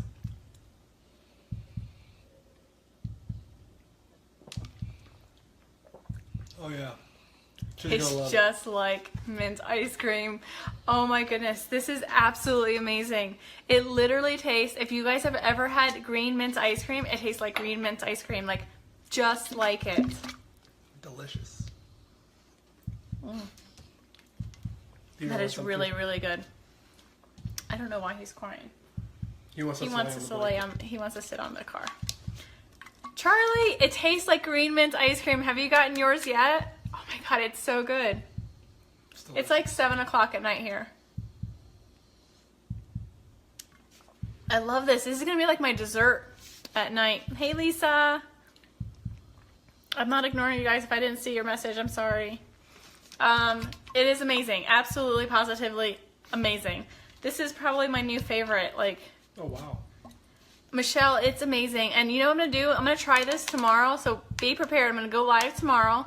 I'm gonna try it with this. Hold on. Uh-oh. What are you trying? Oh. Cafe. Oh my goodness, it's gonna be amazing. Oh, Chris, that stinks. It's amazing. Let me just tell you, it's absolutely positively amazing. I'm talking to me. No, different Chris. There's a lot of Chris's. Hey, Melissa, did you get yours yet? It's so good, girl. Michelle, when's yours? Look when it's supposed to be delivered. Okay, that's absolutely amazing. Candy cane lifestyle mix. Candy cane lifestyle mix, and it's healthy. Like, seriously healthy. Oh my goodness, it doesn't get better than this. They never, never, ever disappoint. Never, ever. I'm so excited. Okay, you guys, so that is our candy cane lifestyle mix. It's absolutely amazing. I know they sold out, so I don't know if they got more coming in. I do have three extras if I'm willing to share. Yeah. So anyone wanting to start the Thrive experience, I have 3 extra candy cane for you. Herb, I got you covered. It's so good. Like, seriously, mint ice cream. Green mint ice cream is exactly what it tastes like. Like, amazing. I'm gonna actually blend this tomorrow with some ice. That's gonna be awesome. It's gonna be a little treat. Ice cream in a cup. Except for it's not green, but it's delicious. It's really, really, really good. Okay, guys. Tomorrow morning, be prepared. I'm gonna go live with cafe and candy cane. Cafe, candy cane. Happy mama right here, because I'm baking tomorrow. You guys saw what I'm baking. Should I tell you guys what I'm baking? Listen, you're gonna be at work, so you can't taste test. Who wants to know what I'm baking? A free candy cane lifestyle mix, individual, for whoever can guess what I'm baking. Specific. Chris doesn't even know. I know. Nick Thayer does, but he's not going to tell anybody because he can't win. Nobody? No guesses? Nothing? Zilch? Nope. Herb. You got to look at my picture. You can get the hint on the picture. You got to be specific, though. Like, specific. Is it red velvet something? No. It's not about you this year. Cassie, it's so good. You'll have to find out, because now I'm going to have cafe tomorrow and my lifestyle mix, and it's going to be amazing. No pumpkin rolls. Nope. Keep guessing, though. Okay, so I'm going to go. I have a lot of follow-up to do. I have a couple more people to help get started. And Shannon, I'm going to message you just so we can make sure you're getting you're starting tomorrow. I'm so excited. You're going to love it. Don't notice how great you're feeling tomorrow. Don't notice how amazing the mental clarity is going to be tomorrow. And don't notice that extra energy you're going to have, because it's not going to happen. Nope. No, Dawn. Dawn, we need to get you started, girl. Hey, Tracy. So, that was amazing. That was like my dessert for the night. Super excited. Don't mind my pajamas. I'm still in my pajamas. Or I'm in my pajamas. And they're my onesies. I saw there's a onesie bar crawl, which should be fun. Alright, so stay tuned. Close, Chris. So, tomorrow morning, be prepared. I might wait till the kids go to school because they're not going to want me to not share. So, tomorrow morning, stay tuned. You guys have a wonderful night. I am feeling good. I just had that delicious dessert, and I'll talk to you guys soon. Say bye, Dieter. Ruff. Don't choke him. I'm trying to get his head up. Poor Dieter. He wants his mommy.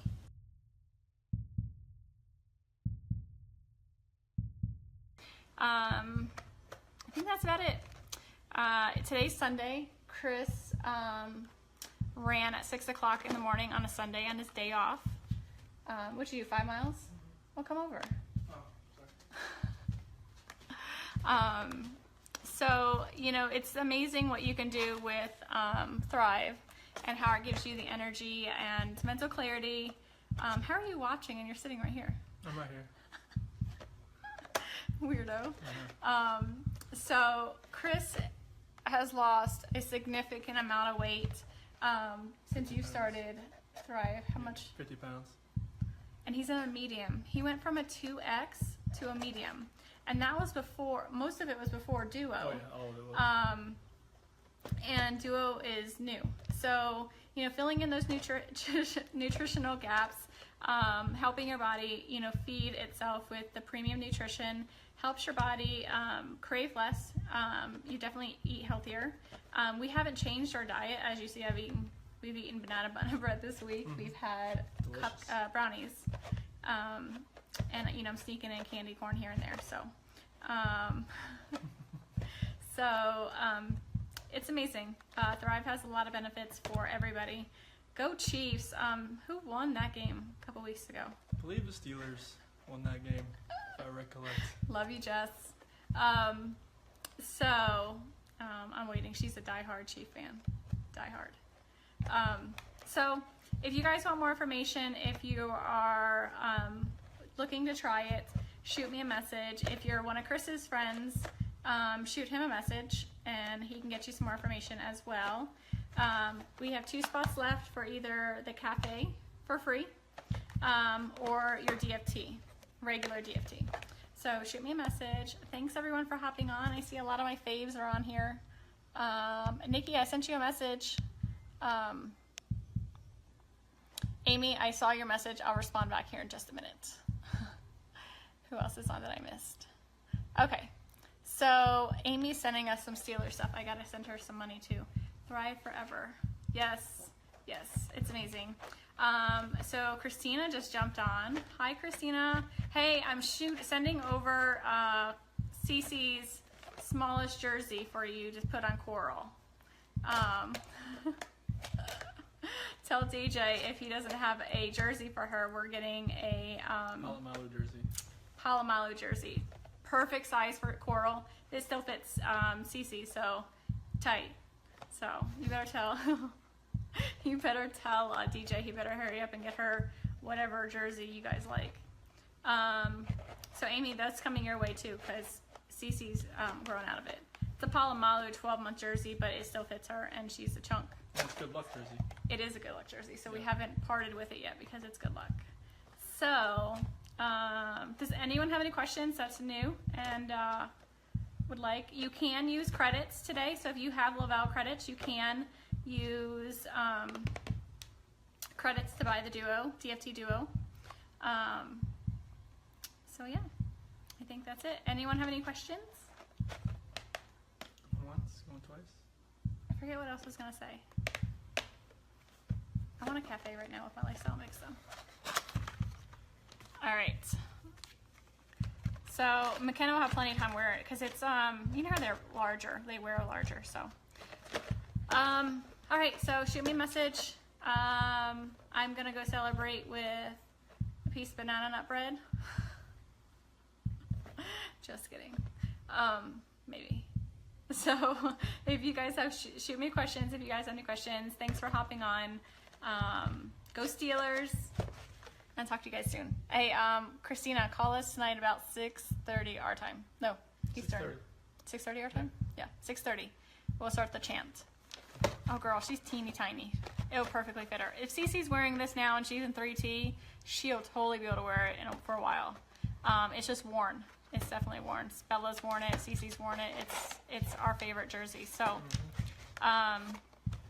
anyone? Oh, that's what I want to say. Anyone is interested in earning over $1,300 in legit cash and bonuses? Shoot me a message. Company offers a huge incentive. Perfect time for Christmas. So if you're ready to start, it's free. You can promote the company for free. You can be a customer for free. So shoot me a message. I'd love to help you. I'd love to give you at least the information so you can kind of decide what you want to do. You can thrive for free. We've been thriving for free for 20 months. So super, super awesome. So talk to you guys later. Hey, Jess. I saw you hop on. I think that's it. if I forget, I'll come back. We'll come back with Cece and Bella later, and we'll do the Here We Go Steelers chants, because they love it. And Amy, we'll have to get you in, FaceTime in, and we can do it together. All right, guys. Have a wonderful day. Hey, beautiful. This matter comes on for a first appearance. Mr. Warren, correct me if I'm wrong, but formal charges have not been filed yet? That's correct, Your Honor. The defendant was arrested. Formal charges have not been filed. By my calculation, I believe it will be due to the court at 3:30 on Monday afternoon. Thank you. Mr. Mercer, anything you would like to say about that? Not regarding that issue, thank you. So the court has reviewed a affidavit in support of a warrantless arrest. The court has found probable cause for the arrest. Specifically, I see that Mr. Watts was arrested for 3 counts of first-degree murder, each a Class 1 felony, and 3 counts of tampering with a deceased human body, each a Class 3 felony. Again, these are only charges that are named in the affidavit in support of the warrantless arrest. It's the district attorney's office who will ultimately decide what charges, if any, are going to be filed. And Mr. Merson, would you like me to advise your client of his rights pursuant to Rule 5? Yes, please. Thank you. So, Mr. Watts, I would like you to listen carefully to the rights that you have, okay? Thank you. And so first, you don't need to make any statements. Any statements you make can and may be used against you. Do you understand? Yes. You have the right to counsel. Do you understand? Yes, sir. If you are indigent, you have the right to request the appointment of counsel or consult with a public defender before any further proceedings are held. Do you understand that? Yes, sir. And Mr. Merson is the head of the public defender's office, and he is going to represent you today and potentially in the future. Do you understand that? Yes, sir. Okay. Any plea that you make must be made voluntarily and not the result of undue influence or coercion. Do you understand that? Yes, sir. Right now, charges have not been filed, so this is a limited advisement. I intend to bring you back next week once formal charges are filed on Monday, so I can give you a full advisement. But I will tell you that at this point, the court is not authorizing any bail. Once I know what the official charges are that are filed by the district attorney's office, I'll inform you the nature of the charges. If charges are filed, you have the right to a jury trial, and you have the right to demand and receive a preliminary hearing within a reasonable time to determine whether probable cause exists to believe that you committed any of the charges that are filed by the district attorney's office. Do you understand that? Yes, sir. I believe that your lawyer has filed about 16 or so motions on your behalf, including a request for a preliminary hearing. Do you agree, Mr. Merson, that that time period, that 35 days to have a preliminary hearing, doesn't begin until your client appears in court next week once formal charges are filed? I agree. And I have not seen, correct me if I'm wrong, a proof positive, presumptive great written motion by your office?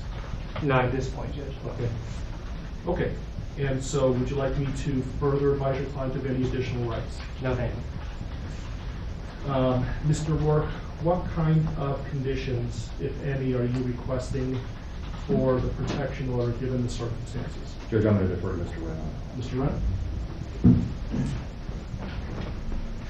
People are simply asking for the standard protection order under Title 18 at this point, given the deceased nature of the victims. And I assume based on the no bond hold, the issue of possessing or having access to or control over a firearm or any ammunition is a non-issue until and if bond is authorized. That's correct. Thank you. So, Mr. Watts, I am going to issue a protection order pursuant to Colorado Revised Statutes 18-1-1001. It's going to state that you not harass, molest, intimidate, retaliate against any witness involved in this case. Do you understand that? Yes, sir. If you were to violate the mandatory protection order, it's a Class 1 misdemeanor. Do you understand that? Yes, sir. And could we talk about some of them? I realize that things are happening very quickly. Motions were filed today. There hasn't been a lot of time to object or to file responses. Mr. Merson has filed a number of motions, some of which potentially may be time sensitive. My intention is for the parties to come back to court next Tuesday so I could advise Mr. Watts of his formal charges that are filed no later than 3:30 on Monday.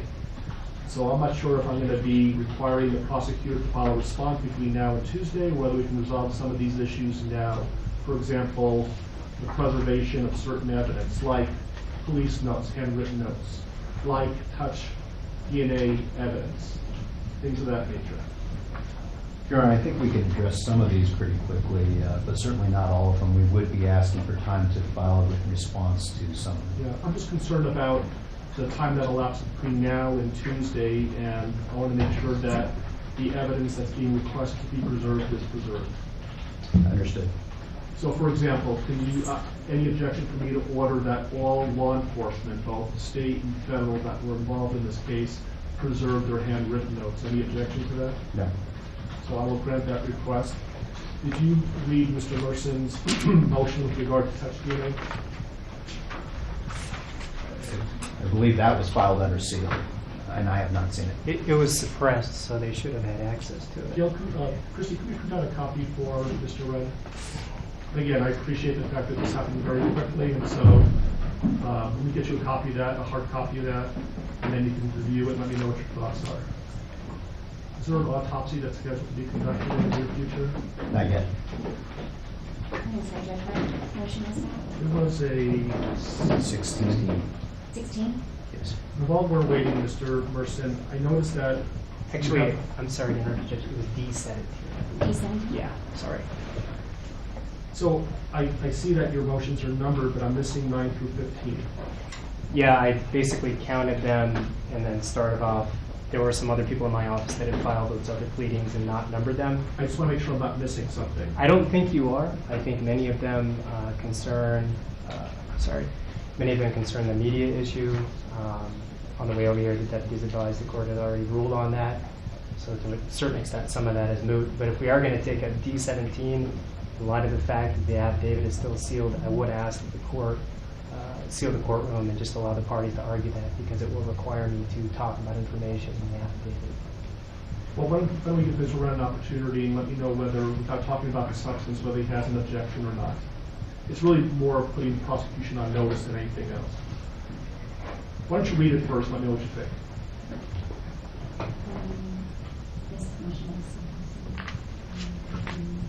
You can give it to the prosecution.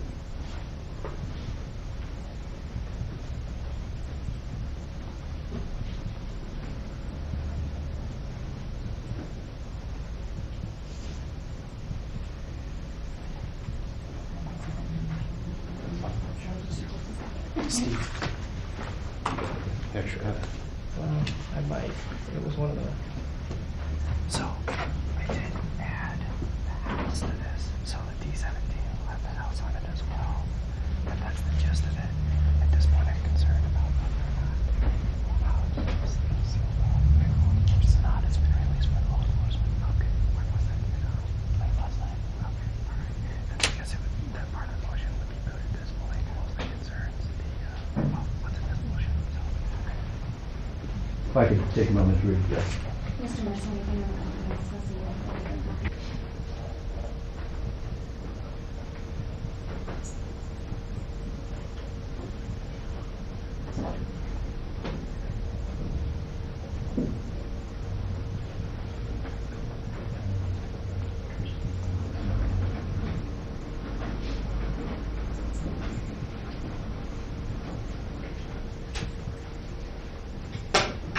Mr. Ring? Thank you. I'm okay with continuing it. I just don't want there to be any time-sensitive issues between now and next Tuesday that we should have handled today. I think we need to address it today.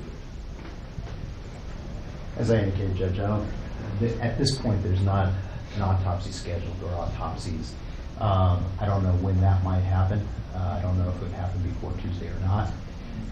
With respect to this motion, and does the court want to address Mr. Merson's concerns about clearing the courtroom, given the sealed nature of this, or may I speak for you? Well, it is I think it's based on the sealing of the affidavit in support of the warrantless arrest, and so it was your motion to seal. So you think If you think the reasons why you requested the affidavit to be sealed are going to be compromised, we could do this in camera.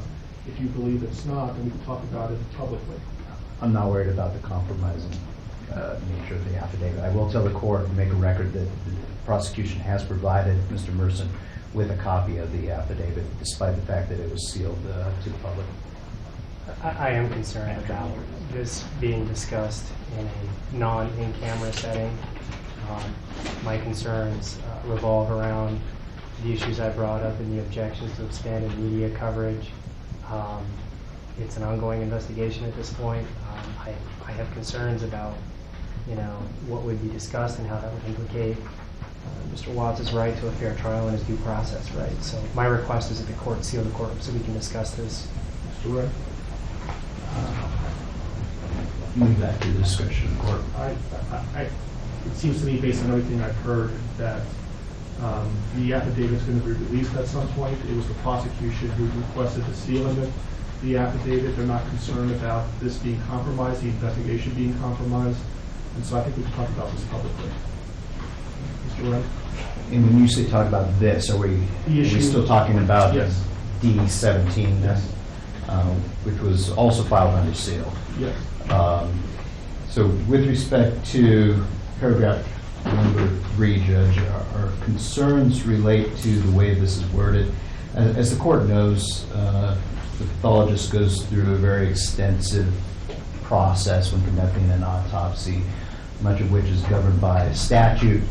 I think most of what he's asking for is standard procedure for an autopsy conducted in this jurisdiction and would be done. However, I have concerns about the way this is phrased in that it orders collection of trace DNA and touch DNA from certain areas of bodies that at this point we don't even have, frankly. Second, we don't know if that trace DNA is going to even exist if we have the bodies. So there's no way to order us to find something that may or may not exist. I think when I read the motion, it essentially is putting the prosecution on notice that at some point they may be in possession of exculpatory evidence, and it's their duty to make reasonable efforts to preserve that and ultimately provide that to the defense. And so I think they're on notice by the mere fact that we're talking about this, that Mr. Wren got a copy of the motion, and if this becomes an issue later on, we can litigate this, and there's some pretty significant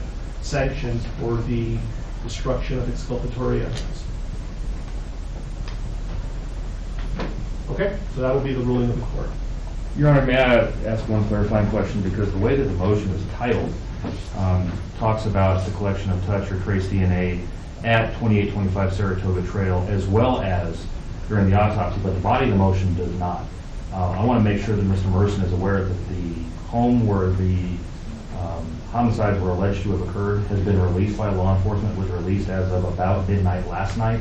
So even as we stand today, we are not in a position to be able to go back in and collect trace DNA from that home. So I just want to make clear that, that the ruling of the court does not require us to do anything affirmative with respect to the home.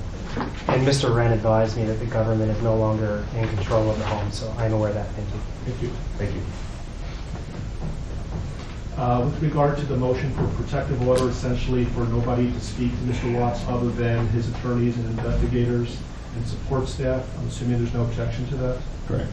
You'll put law enforcement on notice on that issue? Yes. Okay. Any other time-sensitive issues that cannot wait until next Tuesday? Nothing from the beginning. Mr. Merson? Can I just have 1 second? Sure.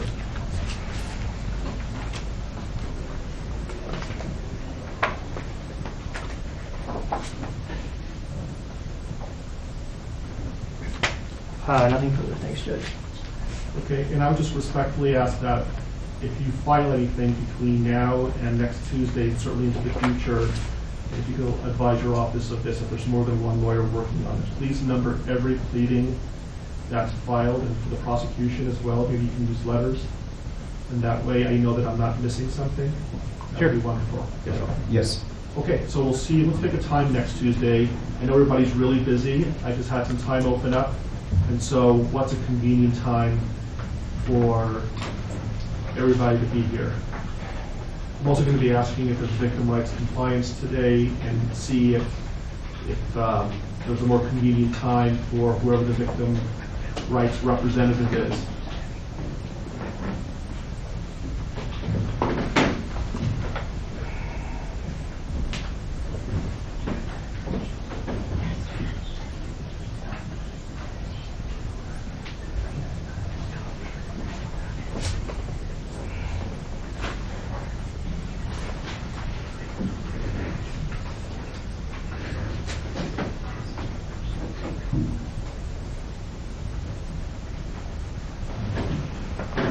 We have been in communication with the family of the victims. We are in VRA compliance for that, based on that effort. At this point, we don't have any specific times that are good or bad for the family, but we will certainly contact them as soon as we leave and clarify their availability for next Tuesday. How about the attorneys? What's a good time for you to be here on Tuesday? Anytime, Judge. I'll make it work.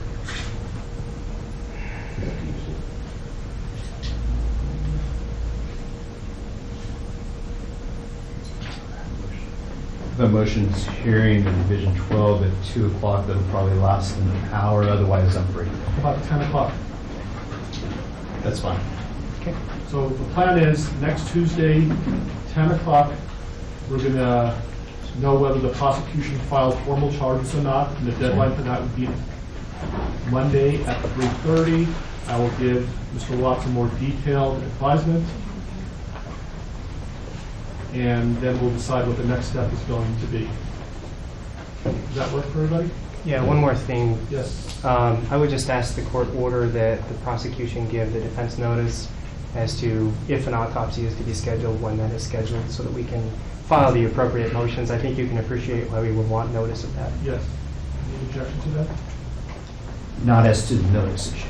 Yeah, I'm not going to be ordering that they, at this point, I'm not ordering that they be allowed to be present during the autopsy. Why don't we say 48 hours notice?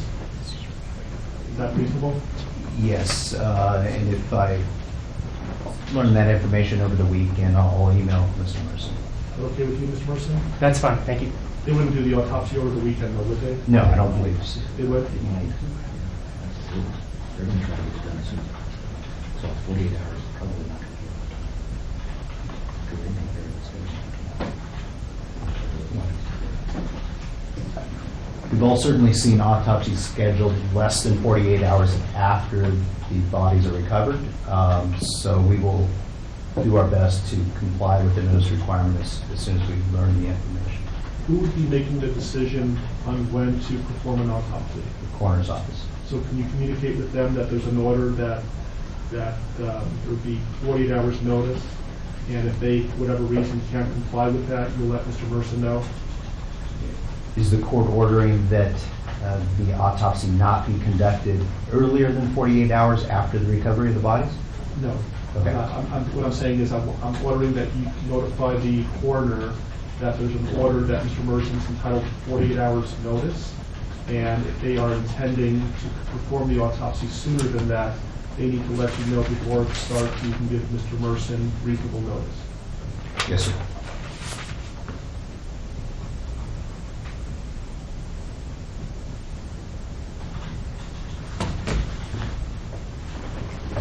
Anything else you can think of between now and next Tuesday that we can resolve today? Yeah. Nothing from the prosecution. Nothing from the defense, thanks. Okay. All right, we'll see you next Tuesday at 10 o'clock or Monday when we are at the court.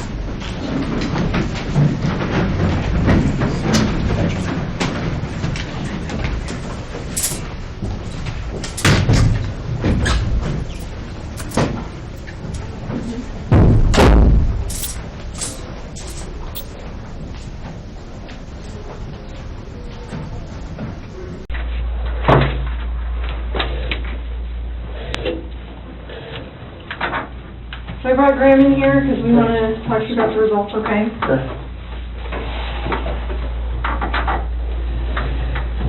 So it is completely clear that you were not honest during the testing, and I think you already know that. You did not pass the polygraph test. Okay. Okay. So now we need to talk about what actually happened. And I feel like you're probably ready to do that. I didn't lie to you on that polygraph, I promise. Chris. I know. Chris, stop. It's time. Just I'm stop for a minute. Take a deep breath. I want you to take a deep breath right now.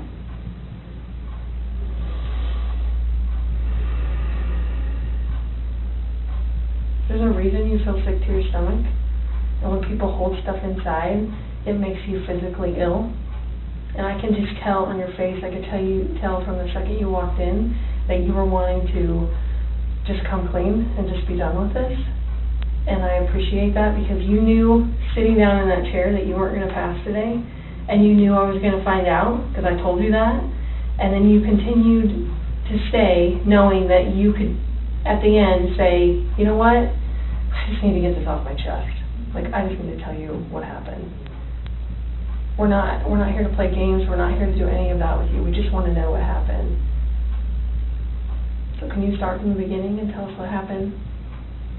Everything that I've told you, I did not lie on this polygraph. I don't know how much I could tell you right now. Like, I did not. It's not even an option right now because you did not pass the polygraph. So I know you were being deceptive. So that's not even an issue right now. The issue right now is what happened to Shanann, Bella, and Celeste. That's the issue right now. Okay. Okay. So let's talk about that.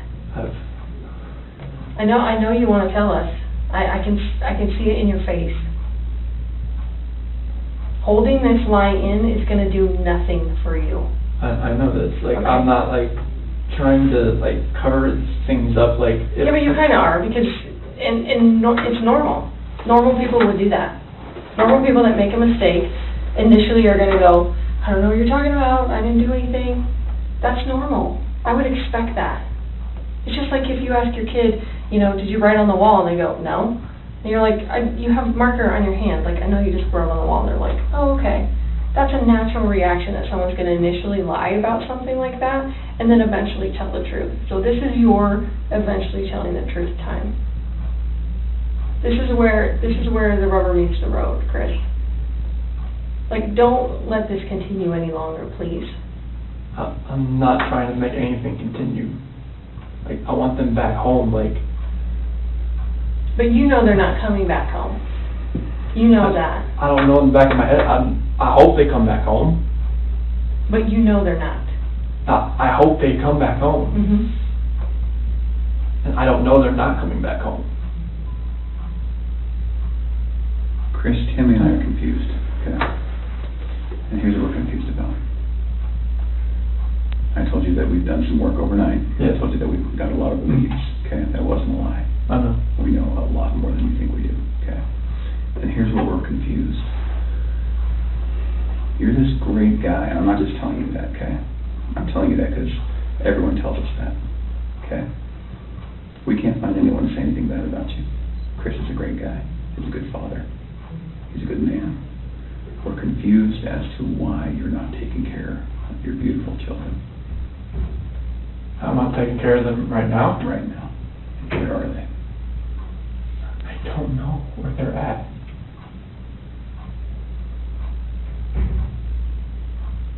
Honestly, I do not know where they are at. If I could have my babies back home right now, I would. I want them back. I want everybody back. That is the God's honest truth.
just can't figure out why there's two Chris's, okay?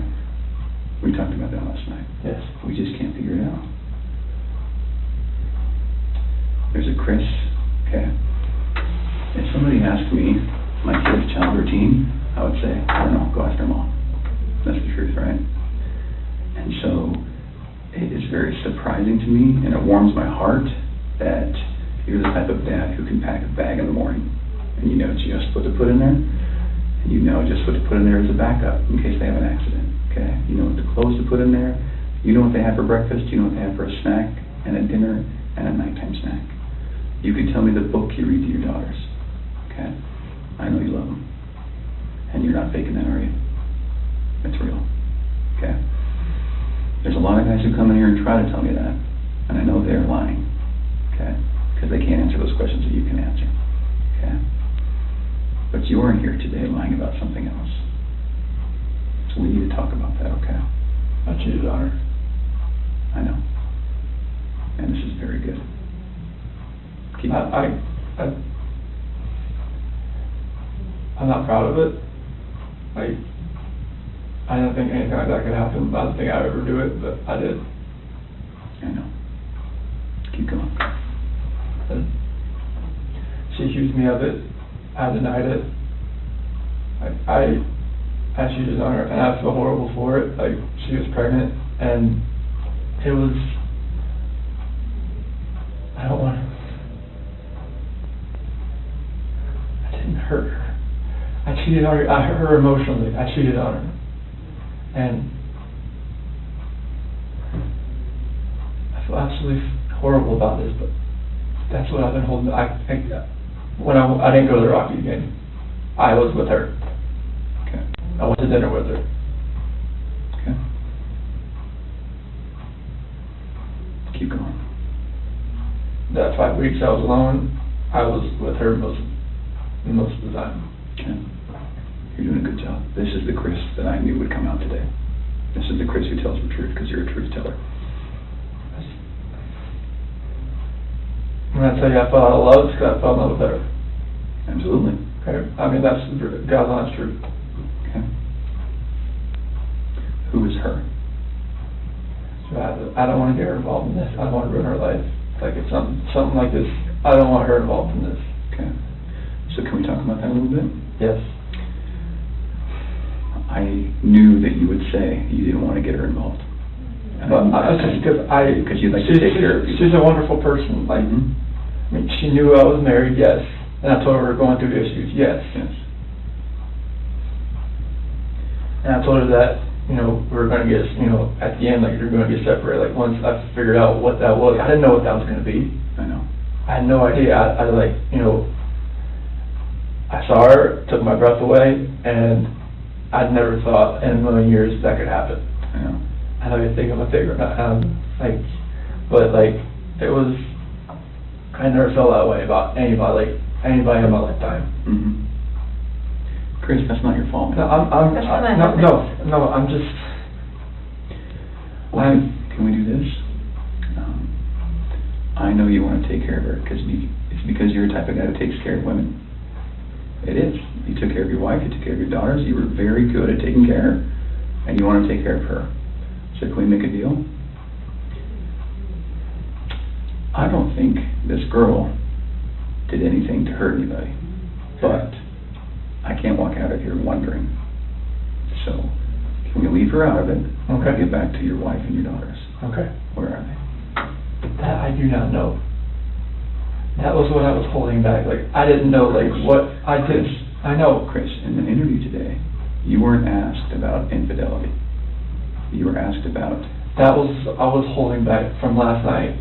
That's not what you feel today. That's not how that works. You would have reactions to every single question, not just the ones that we talked about being important. Like the ones you wanted me to lie about, is that what you're talking about? No, the ones about her disappearance and knowing where she's at, and about seeing her last. I was not lying about those things. So can I tell you what I think? Yes. Okay. So, going into that interview today with Tammy, where we strapped you in, we knew We knew all about Nikki. Okay? All about her. And you're doing a very good job right now, because you didn't have to tell us about it, but you did. I couldn't hold that in anymore. I know. We could see it on your chest I and can't. in your eyes. Okay? Here's the challenge that we have. We knew about Nikki, and so we didn't need to ask you about her in the polygraph. We just didn't need to, because we knew. Okay? And so that's why we didn't ask you, because we already knew the answer. Okay? We're very, very worried about your daughters and your wife. I am too. Okay? So can I tell you, maybe based on the people that I've talked to, and Tammy's talked to, based on all the investigations we've done, based on your cell phone, both your cell phones, your wife's cell phone, Nikki's cell phone, okay? Based on talking with family members and friends, and based on talking with everyone, here's what we know, okay? And I'm not going to lie to you right now. Here's what we know, okay? Chris is a good man. Everyone said it, okay? I'm not just telling you that because I, want to blow smoke here. You're a good man, okay? Nobody can fake answers about packing a backpack. Nobody.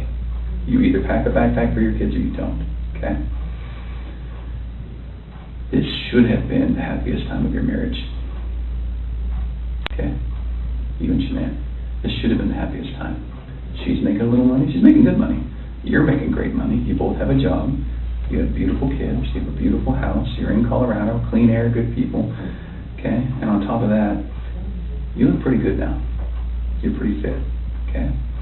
This should have been a time in your marriage where you guys were happy and thriving and productive, okay? And I believe that Shanann's the reason none of that happened. I believe that she's a controlling person. Maybe doesn't listen to you as much as she should. I think that she can do whatever she wants and you can't, okay? I think if you were to go to a restaurant, she would order whatever the hell she wants. And as soon as you order a nice steak, she says, whoa, buddy. Okay? A woman that lets her man do all of the backpack packing and all of the cooking. I'll do all the cooking, but she cooks I do some things here and there. Okay. That's because you're a good person, and I think that she started on the path to leave the marriage. Okay? It's ironic that we're talking about you and Nikki. I think that she was the one who started on that path first. What do you think about that?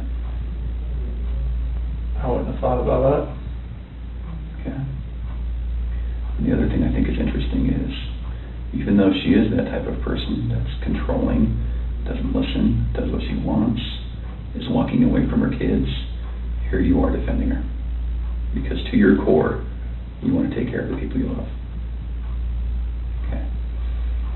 And that's the reason why we want to give you an opportunity today to just help us find them. Okay? Will you do that for us? I'll do whatever I can to help to find where they're at. Okay. So when she asked you, do you know where they are, or are you going to tell the truth about where they are, you failed miserably. Okay. Why? I'm a nervous person. Like every question I asked, every question, it felt like I wouldn't say the right thing. That's not how the polygraph works. I don't know what it reads like. I know she was saying about the autonomy of the process, but I don't know where they're at. Chris, right now your dad's outside. He flew across the country to help you. Okay. You're lying to him.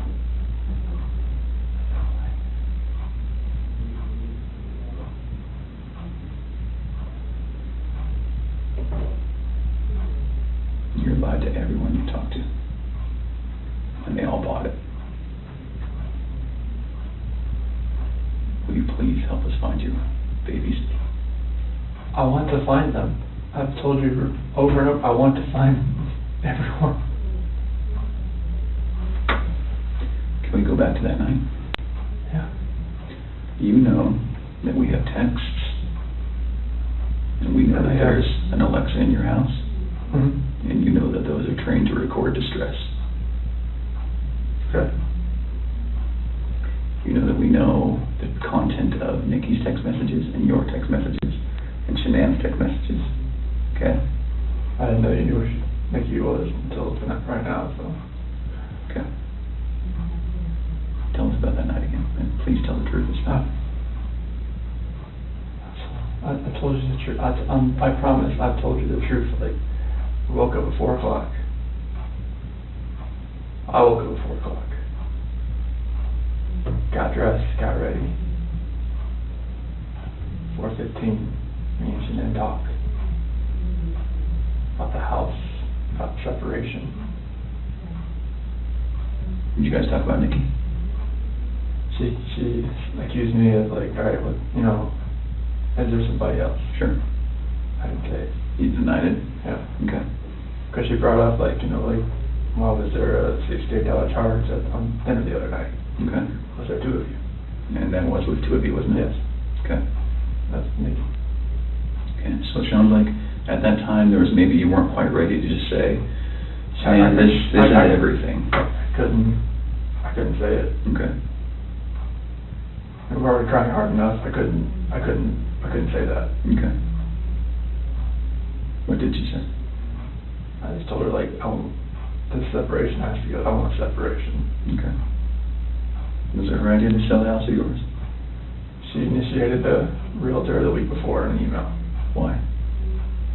Because we were talking about the marital issues. She's like, well, you can't afford to live on her own. Well, she can't afford to live on her own, and I can't afford to live on my own. So she was like, we need to just contact Van and see. And who'd you contact? Well, she contacted Ann, our realtor. Ann? Yeah. Okay. Would Ann say the same thing, that your wife initiated the contact? Yeah. Okay. She would. And then on Monday, I texted her to see if what she could do. Okay. And that's in there too. You probably already knew that. Tell me about the pregnancy. Was that your idea or hers? She said she was about 80-20. Well, I only did the pros and cons of it. Like after she got pregnant, she told everybody that it was mainly my idea. Is that true? Yeah, I mean, I wanted a boy. Did you want to get pregnant? Okay. And then after the fact, she said it was mainly me that wanted it, and she was about, you know, she was 70-30 against it at that point. Like, she would tell her friends that. Yeah. And I was just like, what, 70-30 against it? Like, why? Okay.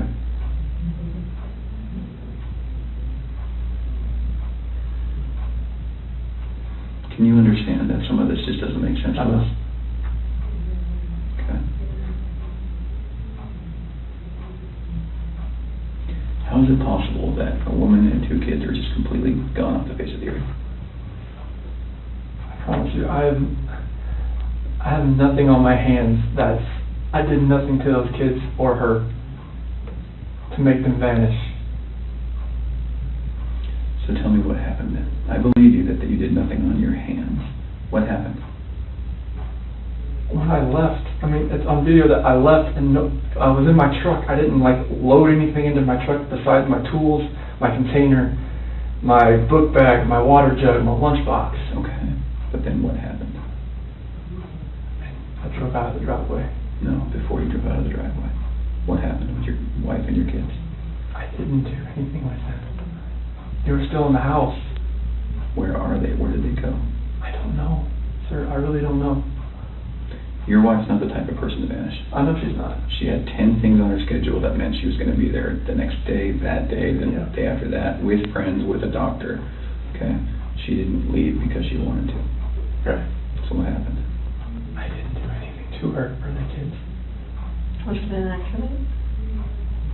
I didn't do anything. Was it an accident? There was no accident. I don't know if there was an accident in the house. I wasn't there for it. It's a big deal if it's an accident, because we can work with that, Chris. No. And I think that's maybe what happened. I did not cause an accident. I didn't do anything to my wife and kids. Was it a misunderstanding? There's no misunderstanding. Like, we had that talk. There was a misunderstanding where I didn't tell her about the affair.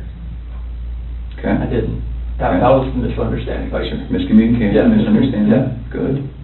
But I probably should have told her right then, honestly. I mean, everything was out on the table anyways. Right.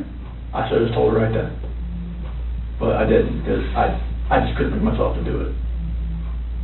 What was your plan? What were you going to do? I mean, how is the separation going to work? Like, once we got separated, I would get my own place, and then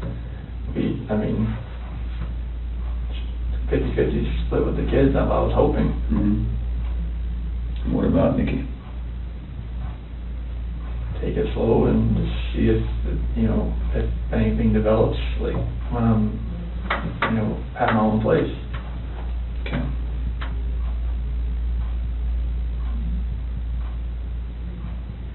I just find it hard to hear you talk about just having this emotional, conversation with Shanann, and you're bawling and crying together, and you have not shed one tear in 2 days that you've been here. Not one.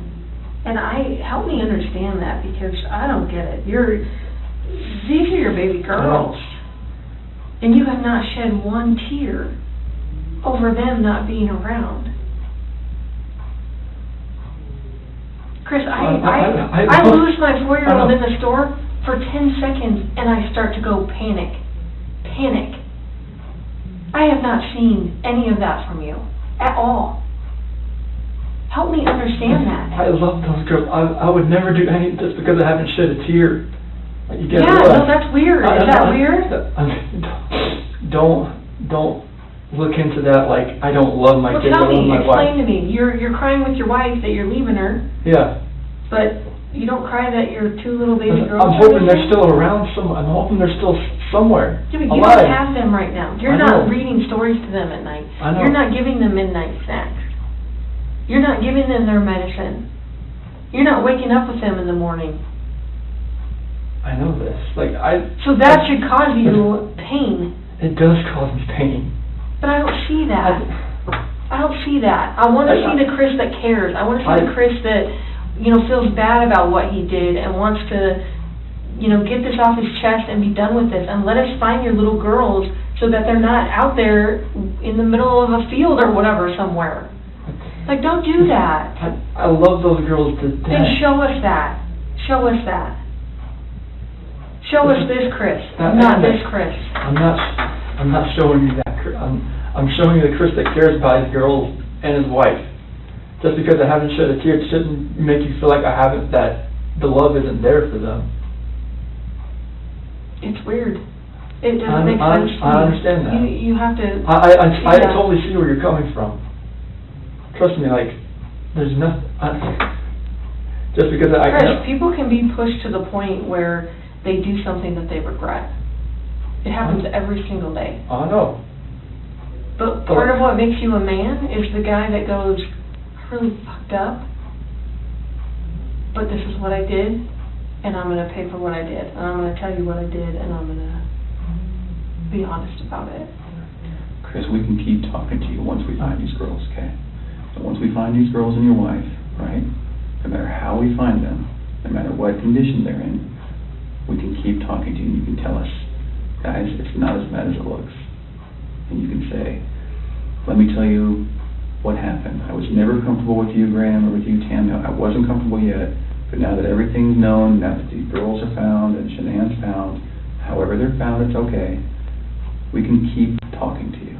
Okay? Chris, did Shanann do something to them? No, I don't know. I'm serious. I have no clue. No, you would have known, because they didn't leave the house. Did Shanann do something to them, and then did you feel like you had to do something to Shanann?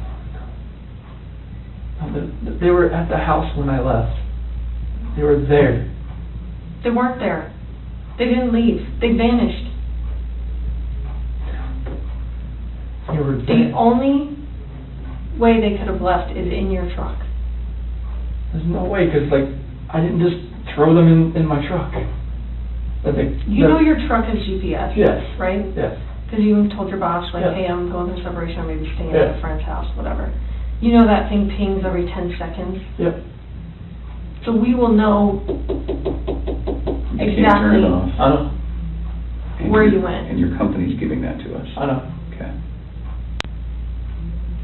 Are we not asking the right questions, Chris? No, you're asking all the questions. What are we not asking you right? What are we doing wrong? You're not doing anything wrong.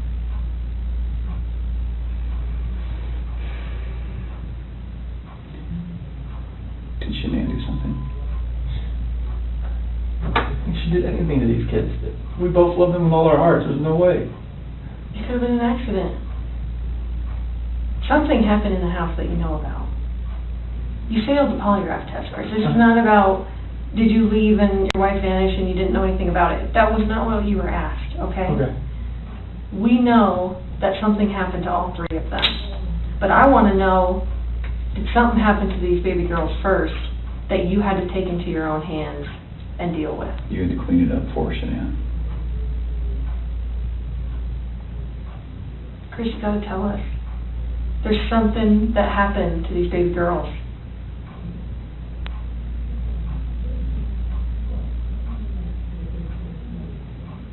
Look at them. I know. Before you came in, I was watching videos. We have no doubt you love these girls with all of your heart. I have no doubt. But we make mistakes. And that's okay. It's what we do with those mistakes that make us who we are. Chris, it seems like you're thinking about it right now. What are you thinking about? She couldn't have.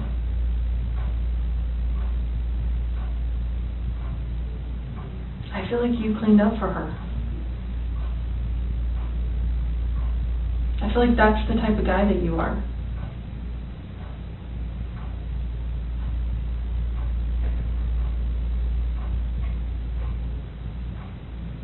Which one of these has the breathing thing? Well, they both have inhalers, but Cece has the EOE. Encephalitis esophagitis. Did she have problems breathing?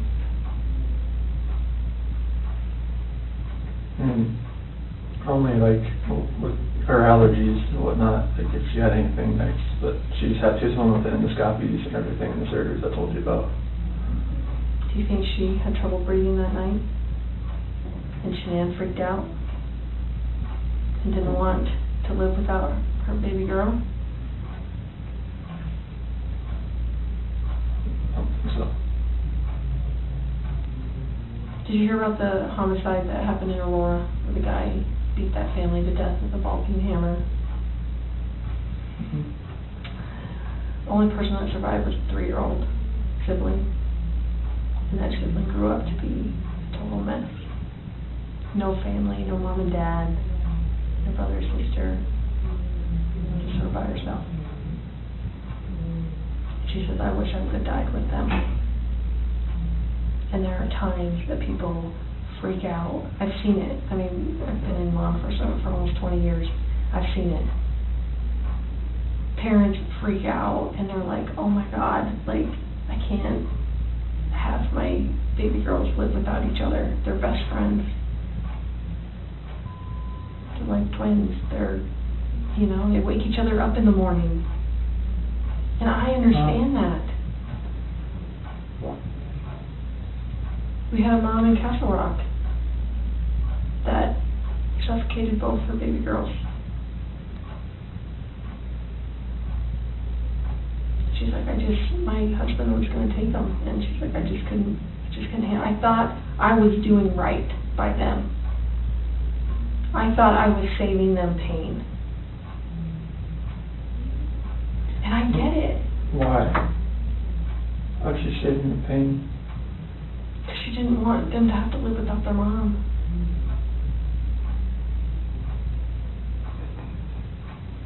Chris, this is a weight that's going to be on you for the rest of your life until we resolve it tonight. Unless we can talk about this more tonight, this is going to follow you forever. I promise you, when you start talking to us, you will feel better. I know you already feel better about getting the Nikki off your chest. Please don't like involve her in the news or anything like that. She can't do that. You gotta help me. I know. Chris, we're giving you a lifeline right now. You need to take it. You need to reach out and take it. Did they look like this tonight, the last night you were with them? She had that dress on, like, on the 8th or 9th. It wasn't this, but she had that dress on, because I remember I had 2 buttons on the back. I'd take them off so I could get her pajamas on that night. Did you guys make sure they were warm when they left the house? make sure they were warm. They're always warm. They always have, when they're in their beds, they're always warm. Were you guys taking care of them at the very end? They're always taken care of. They never miss a meal.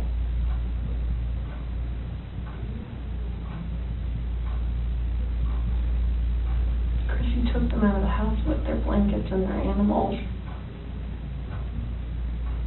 Like, that's because you cared. That's what a caring dad does. I mean, I'm always caring for these kids. There's nothing in this for my life.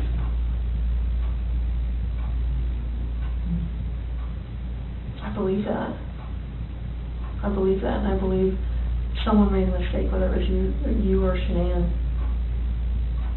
And you either cleaned up after Shanann or you made the mistake. And I mean, I want to believe that maybe Shanann did it and you felt compelled to fix this so Shanann didn't look bad. That's what I want to believe. But I don't know, you're not telling me that, so it makes me think the worst. Like, did you do that to all three of them? I did not do anything to these kids. Not do anything. What did Shanann do to them? Tell us, Chris. Chicks are crazy. Can I talk to my dad or something? Absolutely. Do you want to bring him in here? No, I just need to talk to my dad. Like, I flew across the country. Hey, Chris, I can't. how about this? If we brought your dad in here, would you please tell him what happened? Can I just go talk to him? I've been in here for like 5 or 6 hours and I'm like... Absolutely. Chris, look at me, man. It's not going to feel any better. He deserves an answer. It's your best friend. There's only one person you wanted here most, and it's your dad. Yes. What would you tell him? I love him, and I just want him to be by my side. Okay. He knows more than we do that you're a good man. And he knows as much as you want to protect your wife, Shanann. I think he would tell you to do the right thing. Before we get him... Can I go out there and talk to him? Well, I don't know that you want to do it out there, because there's a lot of people going through the halls. Should we bring him in here? We'll step out. Okay? Can you 2 minutes with him? Okay. Can we just ask a couple more questions?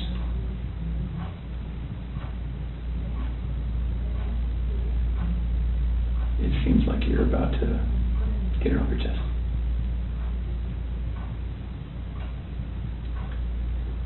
Is there any way that you can help us understand more about Shanann and why maybe something happened,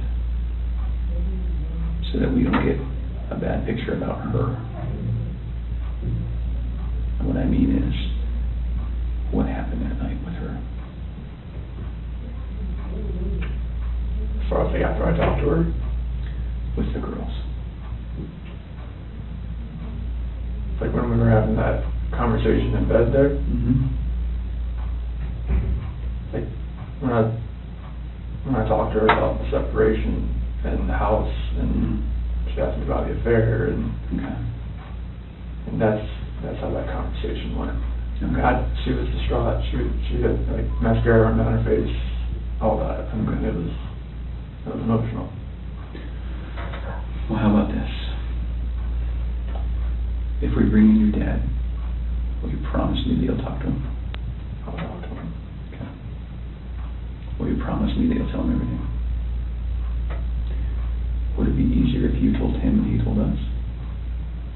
I don't know. Okay. I don't know if that's going to be easier or not. I tend to think it's not.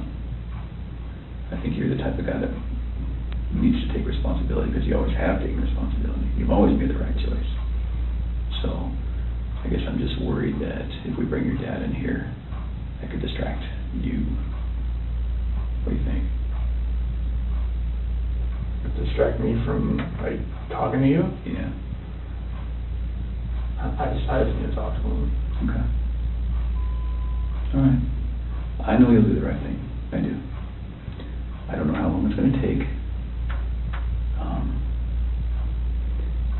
I think that you need to think a little bit more about that. Okay? And you need to realize that your dad is not going to stop loving you no matter what you tell him. You are his child, and he will not stop loving you. Never. Ever. And this is not the last chapter in anyone's story. At all. Okay?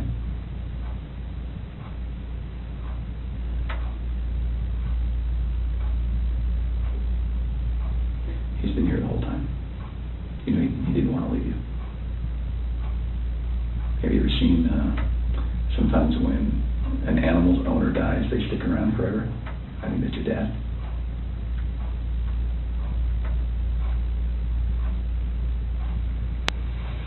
Poor guy didn't want to leave today, okay?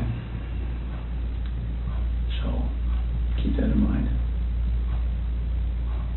He wants to hear it all.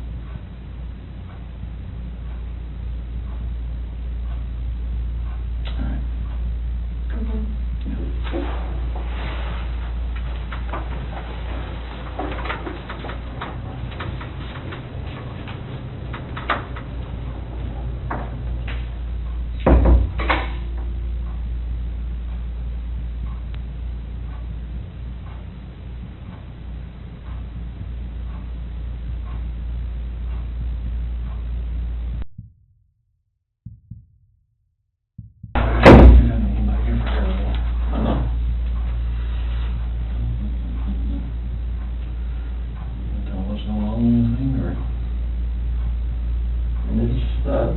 Polygraph failed it.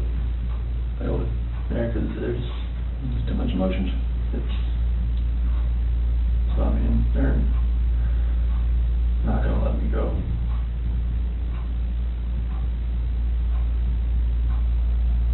Is there any reason why they shouldn't? They know I had an affair. And they know. I can't complain about that.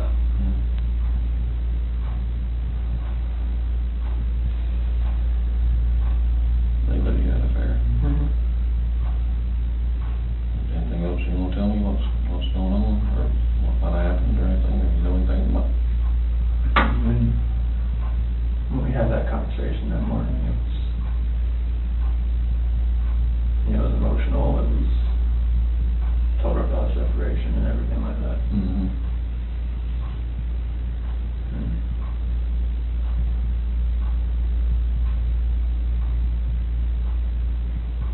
What happened after that? I mean, I went downstairs and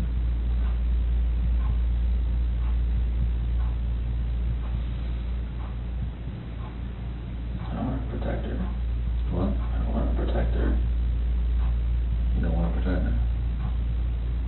I don't know what else to say. What happened? Huh? She hurt him? Yeah. And then I What now? talked about her. You hurt her? Did they leave after that, or what? So she started hurting the kids. Paper.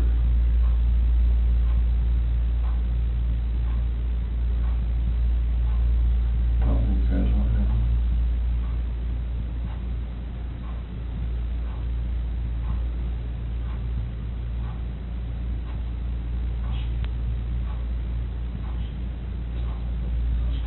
What? She smelled it. Or choking. No. I didn't hear anything.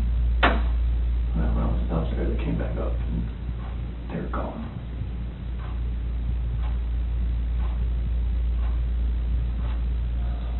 I don't know, like me talking to her about that.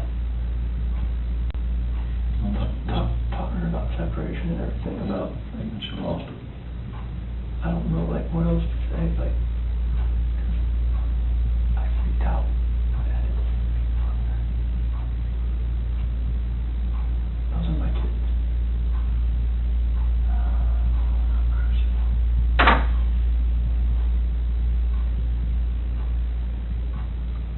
she, that one time, you were leaving the place and going to work. And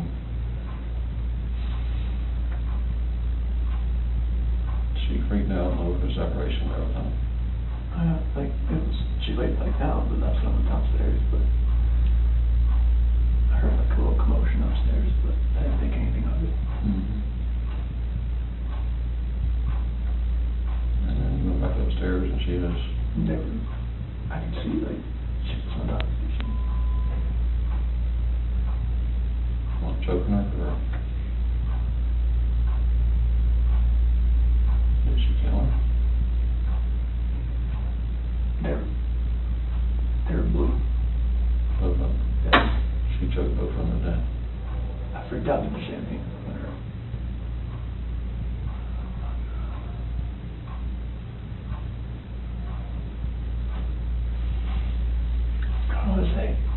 How was it though?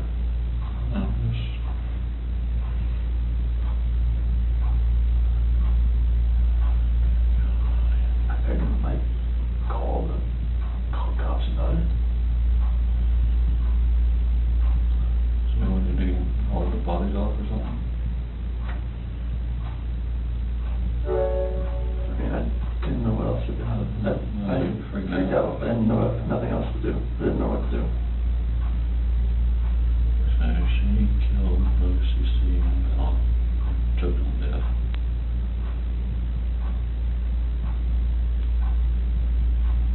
You lost it and choke her or... That's just rage. I mean, I hadn't...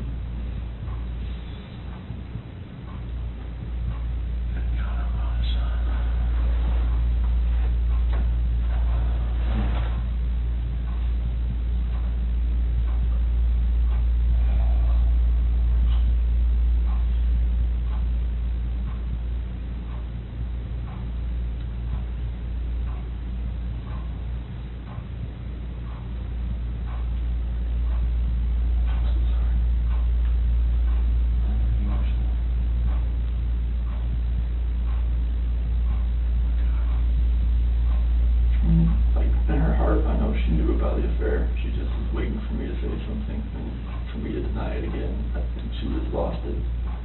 So she went off and told her about it. And that's when the crying like happened and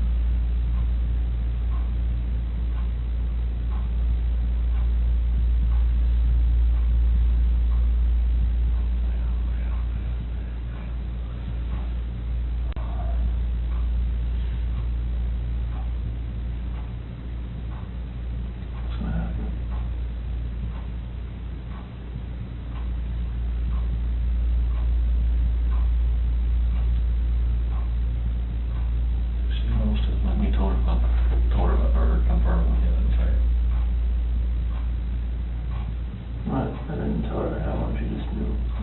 She just knew. I could deny it all I want, she just knew.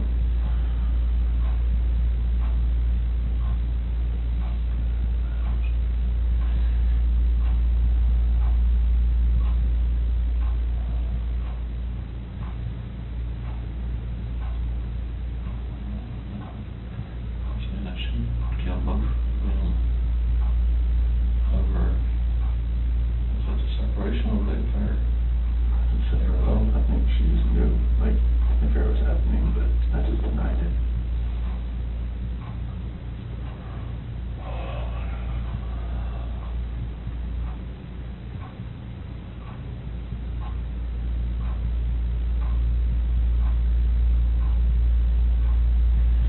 But you told her before on that about separation. But, you know, she was hoping to go to counseling or something. I didn't want to go to counseling.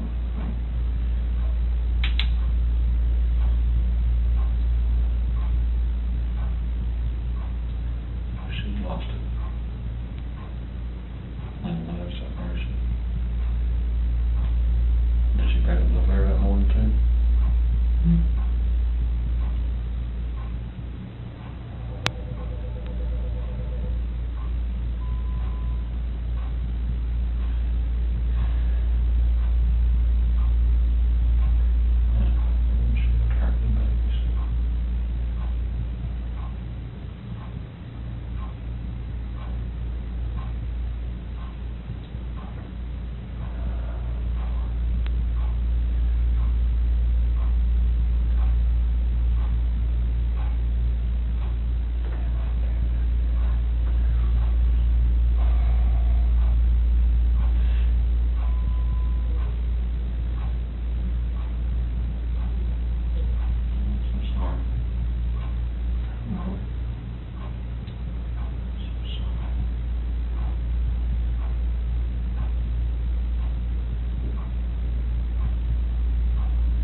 I'm not gonna see the light of day again.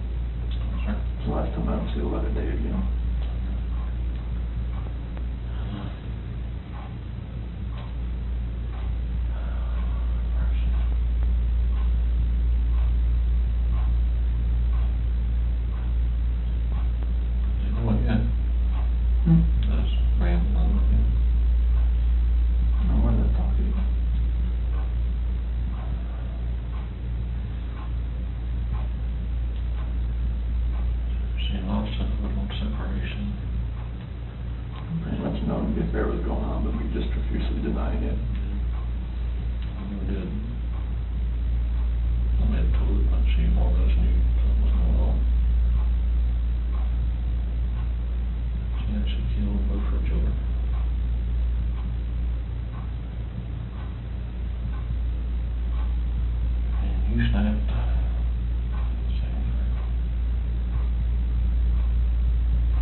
What's that?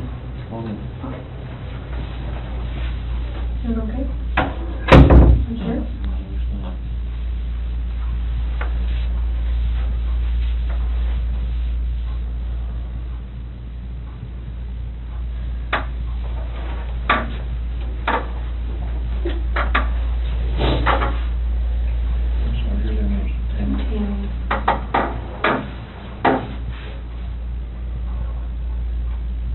Just help us work through this with you, okay?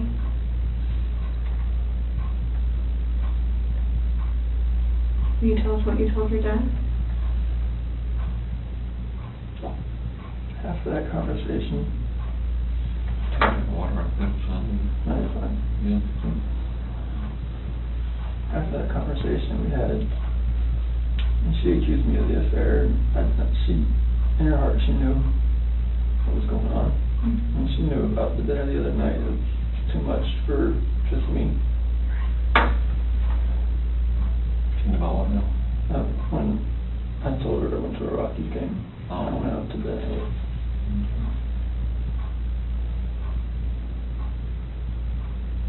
I went downstairs.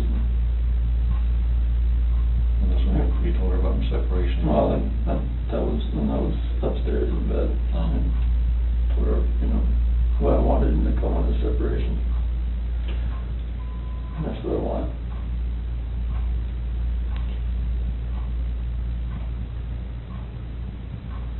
What happened after that? I went downstairs and started packing up a few things. And I heard a couple things upstairs, but I didn't think anything of it. I continued to just, my own thing and get ready to get everything packed up.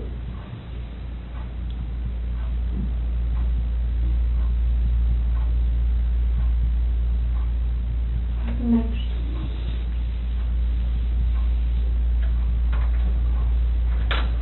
I went upstairs and I was going to talk to her again. And I saw on the monitor,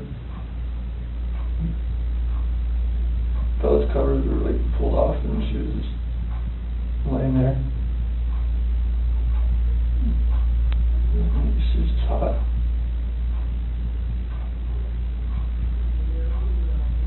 So I go over to Cece.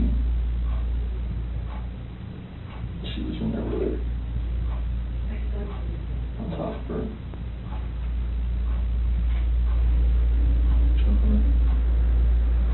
Freaked out. I ran in there and got on top of her.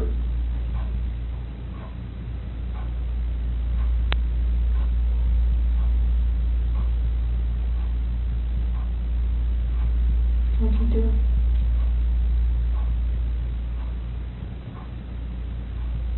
She blew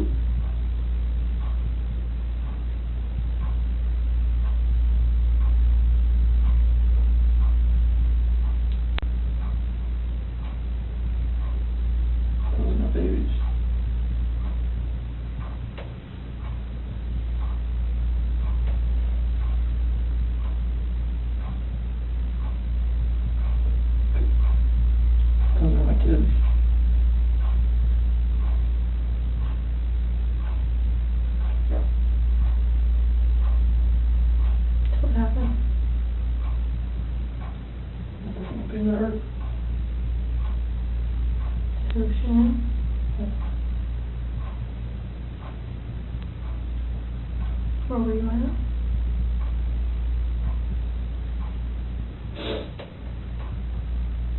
Right there.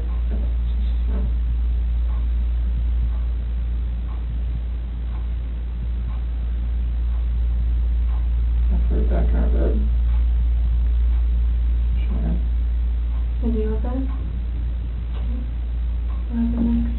I don't know what to do. I have no idea what to do. I'm shaking.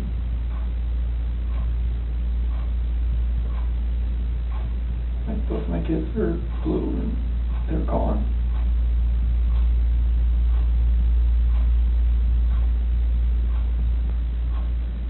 And I'm just like blind, just, I'm not that person, like, I'm just like, she hurt my kids.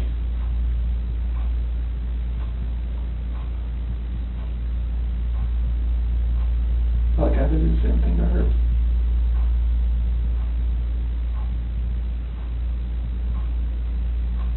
What happened after she was in your bed?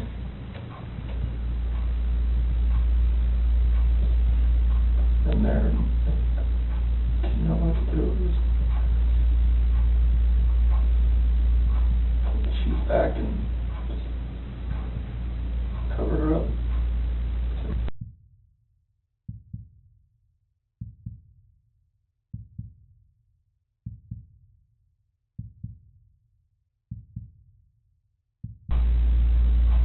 Didn't know what to do.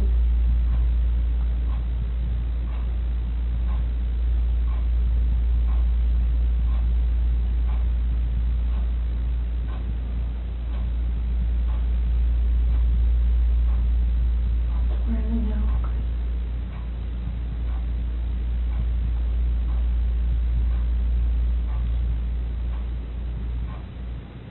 To find your babies.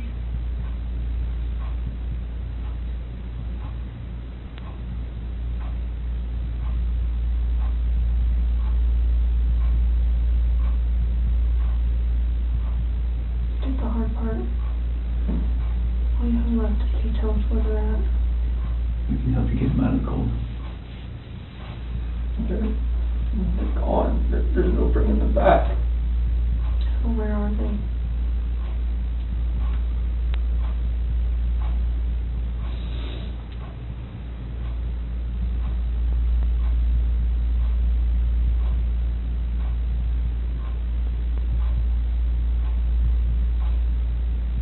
At that first location I went to that day. Where at? That's every 319. Where at? That location. Right there off the site. Right there. How did you pick that site? First site I was supposed to take them there. So where would we find them there?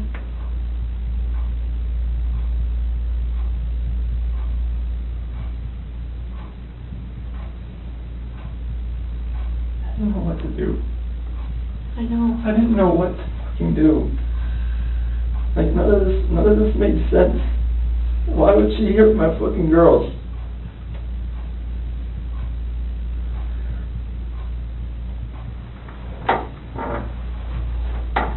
So Chris, are they in something? Are they under the ground? Like,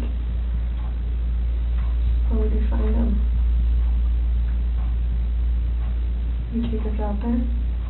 I thought there's no way I want to go out there. I mean, I will if you want me to. I don't want to go. What if you and me and your dad just drove by and you could just say, right there, we could help you just get him out of the cold, you know, take care of him for the last time.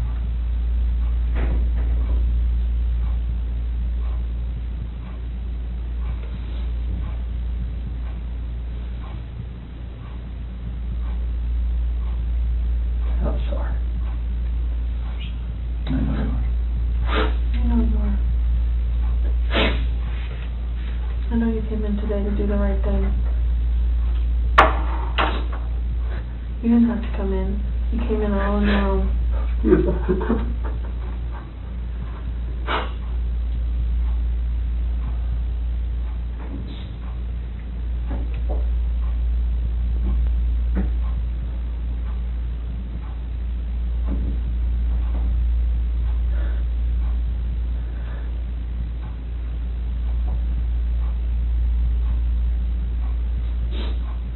don't take anything less. Huh? She says, please don't take anything less than talking about that.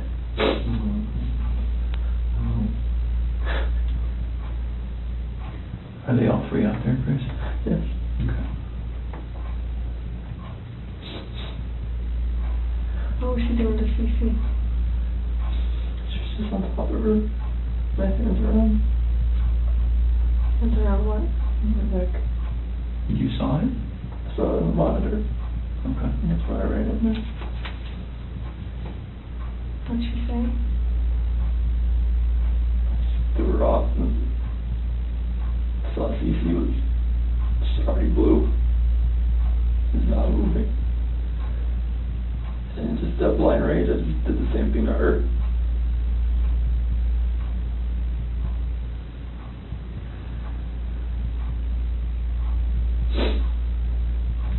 Did you ever go into Bella's room? Just pushing it back in. That's no. When I saw her on the monitor, the way she was laying, the bed just sprawled out. Is that when you packed up their special stuff? So where'd you put them? Get them out there. In the truck. Which part? Driver's side rear. In the passenger compartment? Driver's side rear. Right behind my seat.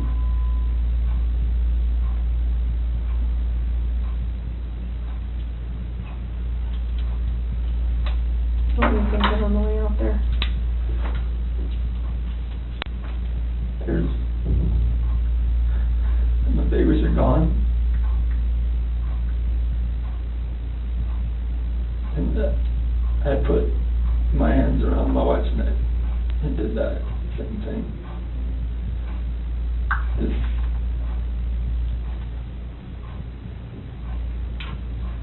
Did Shanann fight back at all when you did that? The rage that I had after seeing that, not much.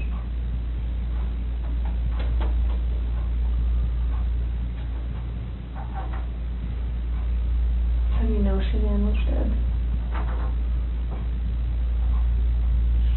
Smooth.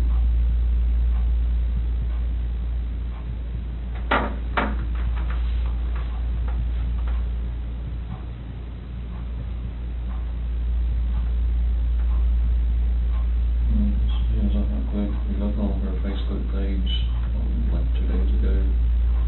They had this like 4 or 5 foot long baby doll. She had it laying on the couch with a sheet over it. She ended? Yeah. Before any of this happened. Yeah. That's a good point. So I'm thinking that's not a plan. I don't know. That's a very good point. If I can't see it now, I'm blocked on there. If you look on their Facebook page. What did it say, or what was the It caption? said, what do you say to this? Something similar to that. And a tall baby doll about that tall was laying on one of our couches and had a sheet over it, across the head all the way up. You can see his feet hanging out. Saying like Bella had done that. The kid won't do that. Do you remember that, Chris? What do you think?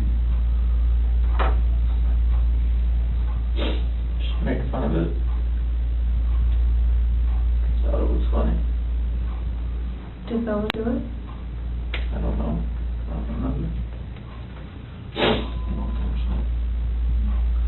But I don't catch it up. I don't think she would do something like that. I've seen them have their dolls and stuff out on the floor and just covering up waist and stuff and something like that. But then covering their head and everything up like what? Like a body laying there or something.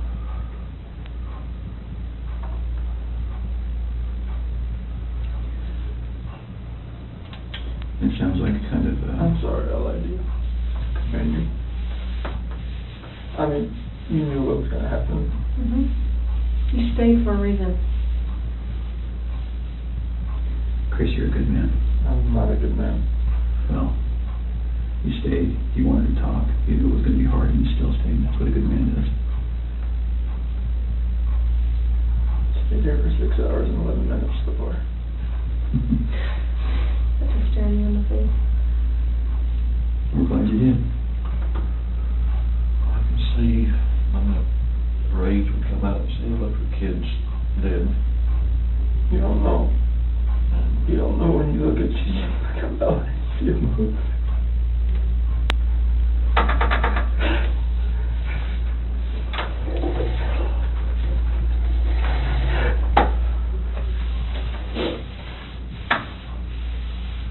I told you your dad still love you, no matter what. Could you let someone kiss the body?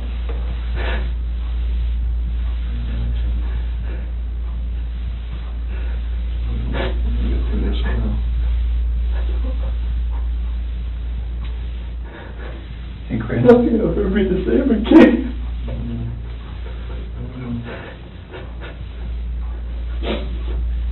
When you came in, was your wife on top of her right when you came in? So you saw it in person? Because I saw the monitor, that's why I rushed in. So I went in there to talk to her again.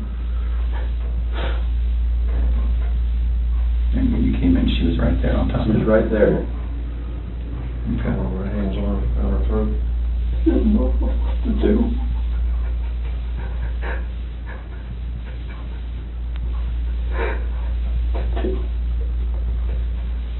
Are you trying to say it, Cece?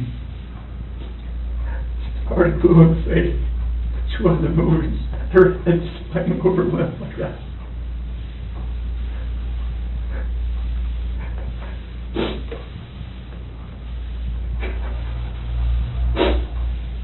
So where did you put them out there, Chris? That's really important. Just saying.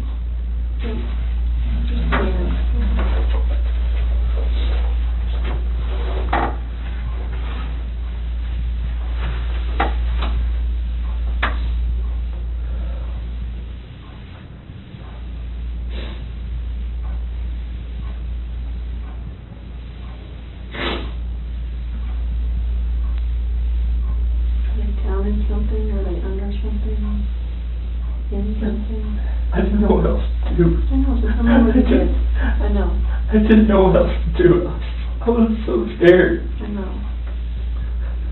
It's like, my wife just did this, and I just did that. What do I do? Right. Or anything that I would do from them was just going to be just insensitive and just a horrible thing. You were in a tough spot. I mean, what can you do, right? Sometimes your body just kind of takes over and...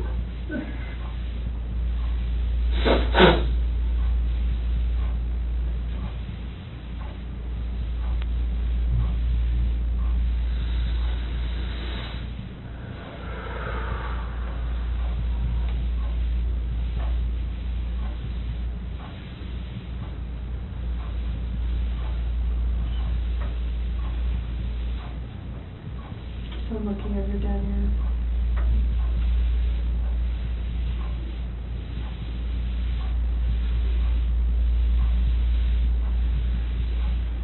Can you show us?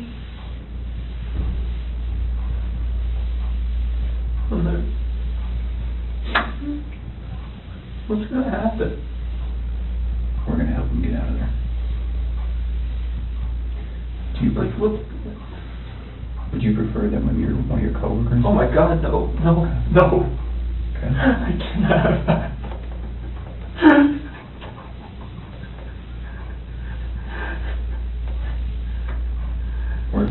You said that everybody thinks I'm a good man. They're going to see this. You're like, what the fuck did you do, Chris? Like, what? Like, why didn't you just go to cops to begin with? Well, they weren't in your shoes. They don't know. I know. They weren't living your life. I know, but still, it's like... People are going to... I can never, like... We'll just go little steps at a time. How about that? I can't have anybody show you out there. Let anybody, no coworkers, please. Okay. I mean, they're just going to form their own opinions anyways once they figure everything out anyway. We'll find it anyway. We'll just take little steps tonight then. How about that? Yeah, Do you have to have any of them with you? No? No, we prefer you. Can you and me and Tammy and Ronnie get in the car and just drive out there? Just general direction. You just point? Take it from there. Chris, I know they're gone, but they're still your babies, and you're still their dad. You don't want them out there. I don't want them out there. And you don't want someone else to find them out there. You don't, I promise you.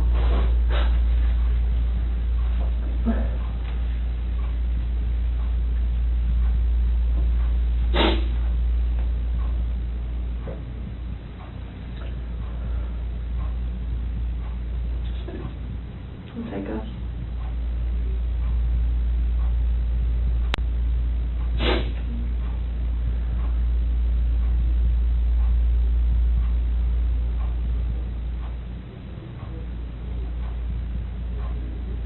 You give us a second so we can kind of get some things arranged. You do that? Ronnie, do you mind staying in here with him? Okay.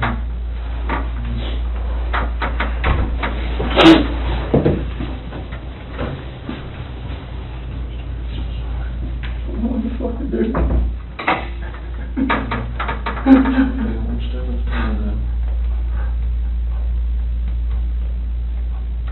This is fucking horrible.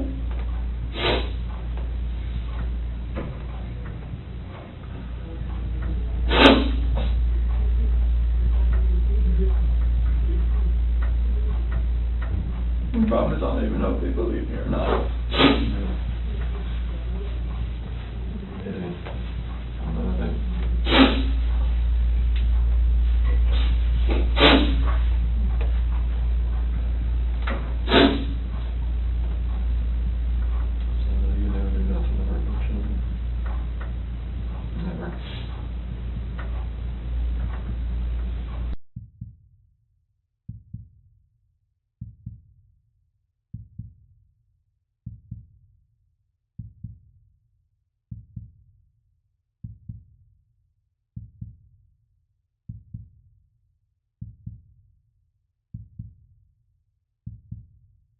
Yes.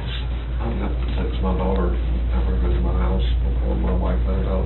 This ain't gonna be on the news anytime soon, or is it? No, not tonight. I can't imagine it's not now. I mean, I don't really have much say in that, but I can't see that.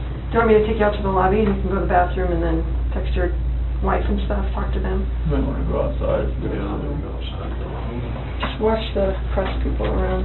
Yeah, I'll see people out there while you're over there. You want your water? You want to take your water with you? Yeah.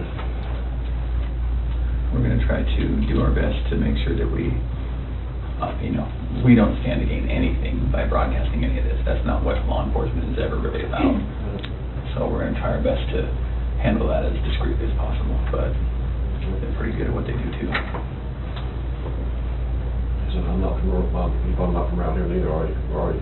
I've only been here a few years. Okay. Yeah. I'm going to find a lawyer or something for not a public defender, but somebody else. We can talk about that later. Yeah. Did you get your phone? You got it? Okay. Let's go this way. All right, we'll stop.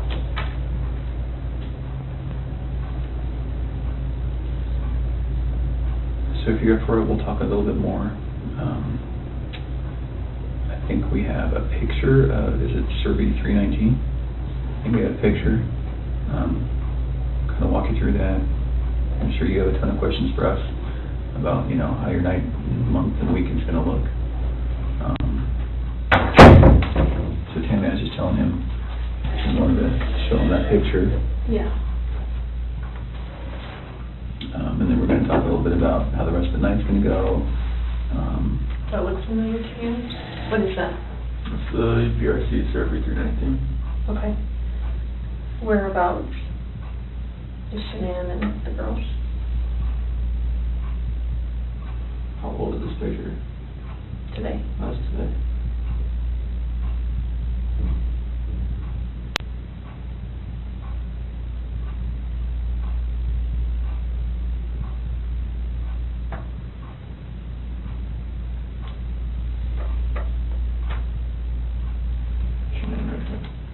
Okay, can you mark it for me? Thanks.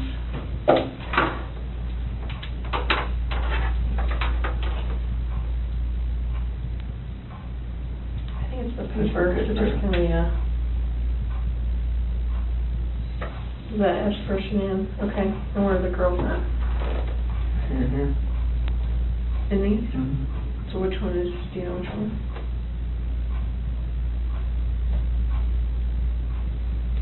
Are they in the tanks? Can somebody who doesn't know what they're doing open those? Okay, it's easy to open them. What's in the tanks? It's a mixture of oil and water.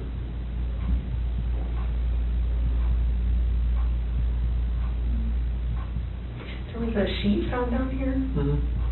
Where's that from? That was what Chanel was wrapped in. What about the girlies? What were they wrapped in?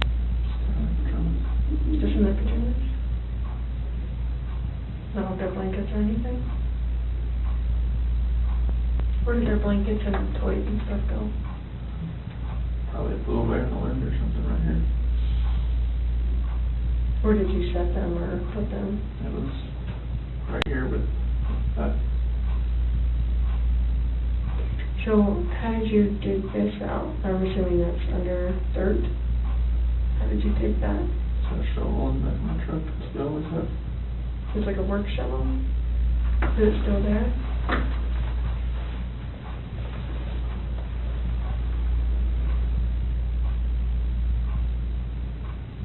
How was Shanann dressed? Shirt and underwear. So was she got into bed with? Do you remember what color her shirt was or her underwear? I think her shirt was either black or gray. Underwear was probably blue.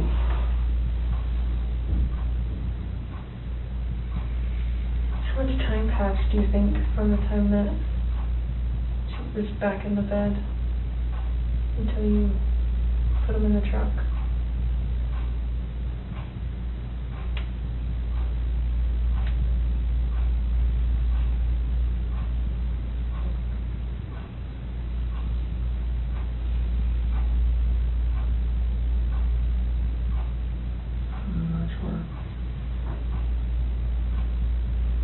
Are we talking minutes, hours, something else? From when I left the house. No, like from when you got her into bed to when you put them in the trunk. How long a time was that?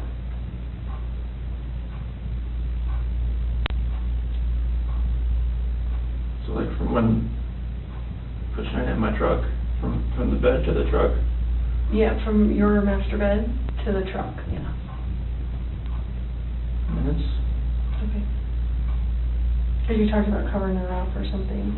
Yeah. And the sheet.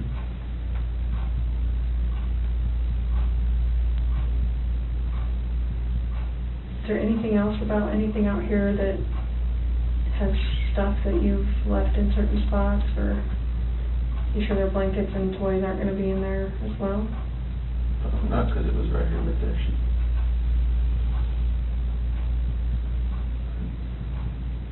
Can you do me a huge favor and just write your name on the bottom? Just so I know that we didn't make those marks. I'm just going to write the date on it, okay? 8/15/18 at 5:56. Was your wife wearing any shorts or pants or anything, just underwear? Okay. Do you remember what they look like? Blue.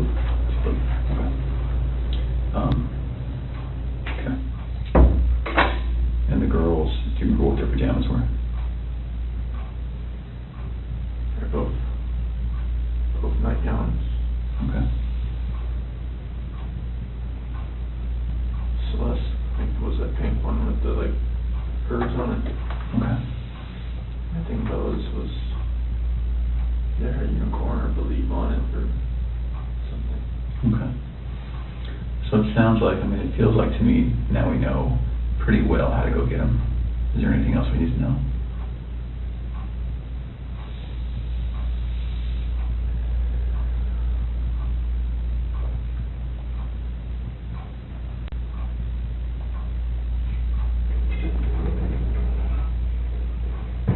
about how to get them?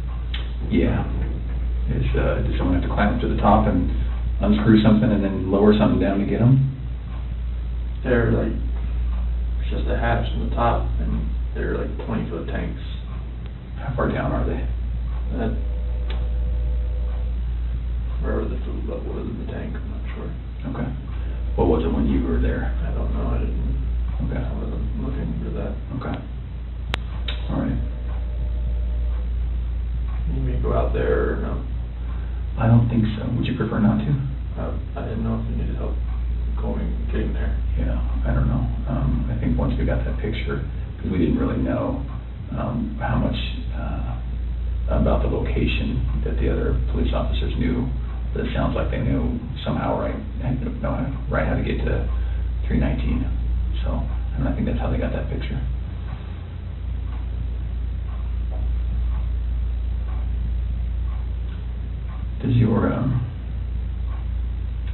Does your nanny cam?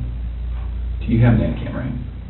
It's a monitor. Baby monitor. Is it a video one? It's like it cycles back and forth. Between what? Bella and Cece's room. Oh, okay. Okay. Is there any chance it records? No? Okay. I'm just wondering, what do you think ultimately made Shanann snap?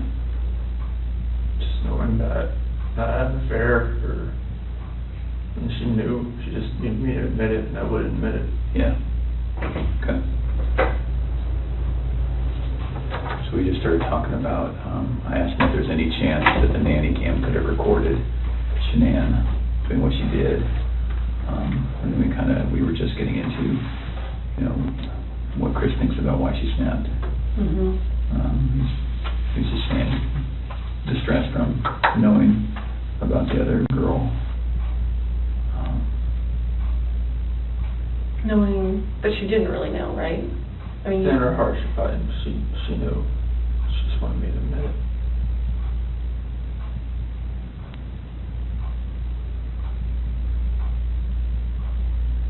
Can we talk about a couple tough things?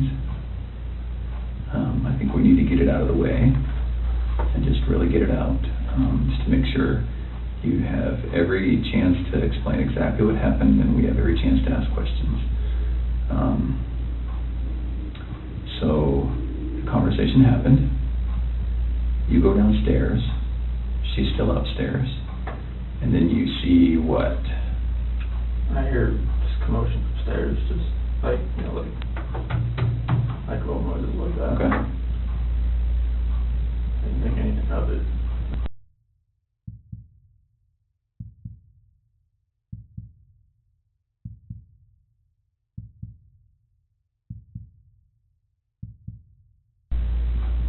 So I go back up and just talk to her again, maybe real fast. And go into their room, her master bedroom. She wasn't in there. Okay, you went there first? Yeah. And why did you go up again? Just to go up and talk to her again. Oh, okay. So it's not as though that noise made you run up, you just stopped? No, I didn't. Okay. Didn't. Okay. Anything in the register with me for that. I just looked in the monitor and it was on Bella. And where is the monitor? Where's the screen that you look at? Is it up or downstairs? It's upstairs. Oh, okay, so you go upstairs, look at the monitor. Yeah, everything's right beside the bed. Oh, your master bed. Okay. Yeah, All right. beside the bed. So she's not in her bed. It's still right there. Okay. If you want to look at it. And it was on Bella. Her covers were pulled back. She was just sprawled out laying there. And then it cycled over. So like a 3, 4, 5 second interval between when it cycles from room to room. And it cycled over to Cece's room. And that's when I saw her on top of her. That's when I ran in. Okay. So can we talk about, again, it's very, very hard to talk about, but it's good to make sure that we understand. We don't want anything to be incorrect or inaccurate or anything like that. Was your wife on top of Cece? What did that look like? I mean, was she straddling her? Okay. And where were they? In the bed. On the bed. And so your wife was on top. Was she That's when I was walking up from the back. Okay. So you saw from the back? Yeah. Okay. But she was doing this? It looked like it was like this. Yeah, okay. And then was she face up, face down, what? Off to the side. Oh, she was laying on her side? Okay. And that's when I pulled her off. And okay. She was limp and she was blue. Okay. There was no movement at all. Oh, she was limp and blue, or limping and blue? Limp and limp and blue, okay. It's like her body was like, right. You pick her arm up and sure. it just falls. Okay. And then what happened? I looked at her and I just got on top of her and you got on top of Shanann? Did the same thing. Okay. Did you have to knock her down? No. She was already on the ground? I just pulled her off on the bed. And oh, kind of one movement? Yeah. Okay. So it's not as though you pulled her off? No. Like I pulled her down and I did that. I didn't know. I lost it. Sure. Okay. So Shanann was laying on the ground? On the bed. On the bed? Yeah, like when she was on top of the seat, I saw what was happening. I pulled her, went down on the bed. How big was the bed? What kind of size is it? Full, clean, you know? I think it's probably a queen of some sort. Okay. I have a picture of it somewhere, I think.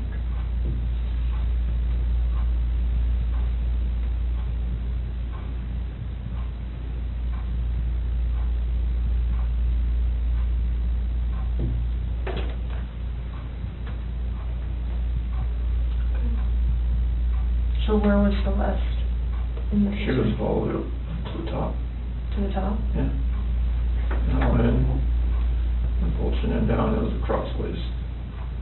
Like So she was laying this way. As I was.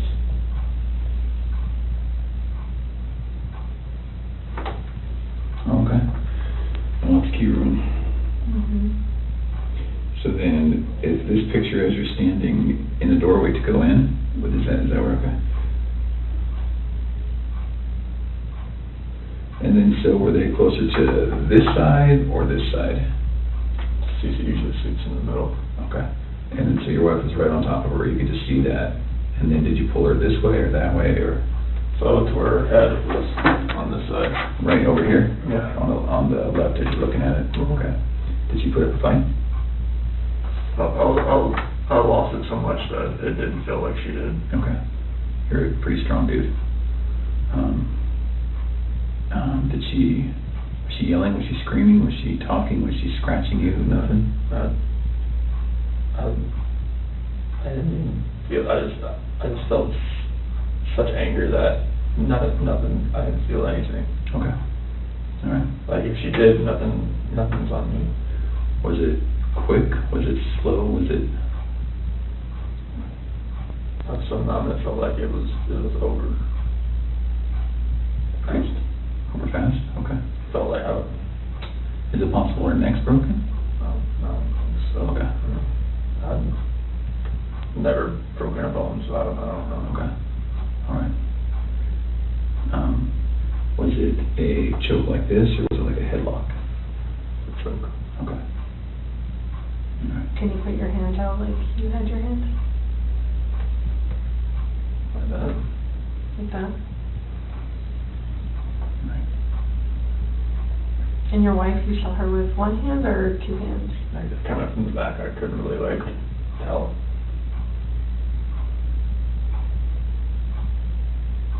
She was on top of her.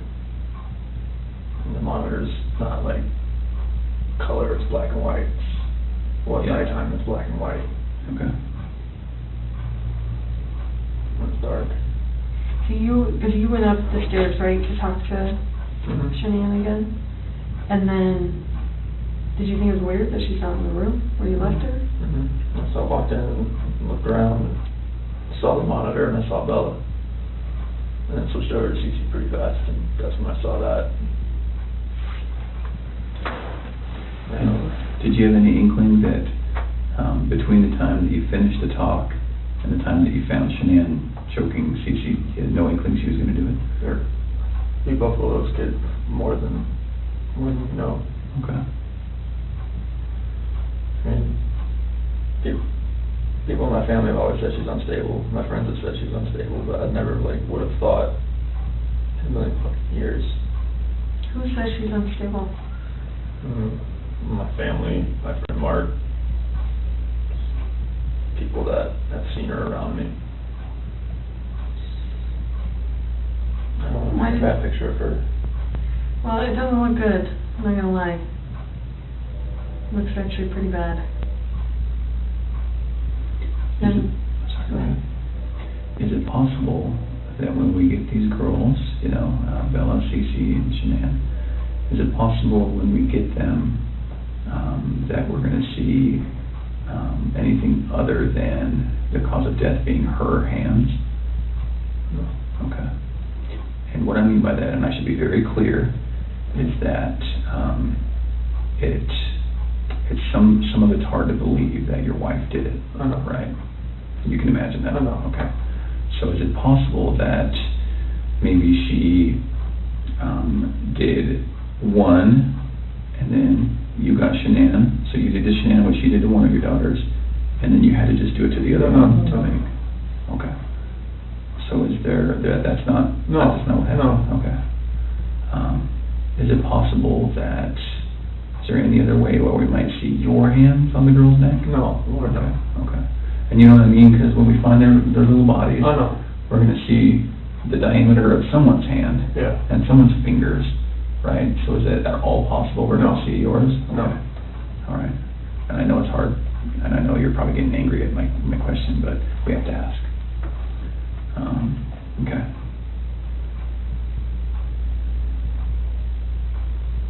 What do you think of that, Chris?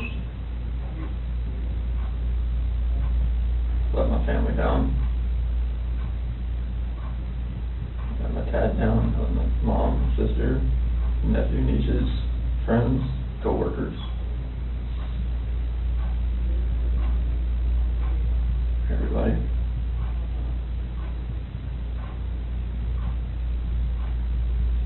Can I ask you another tough question? And just get it all on the table. When you see Shanann choking, strangling Celeste, and you get her off of Celeste, did you think about calling an ambulance? How come? I saw Cece laying there blue and limp. I mean, I've never seen something like that in my life.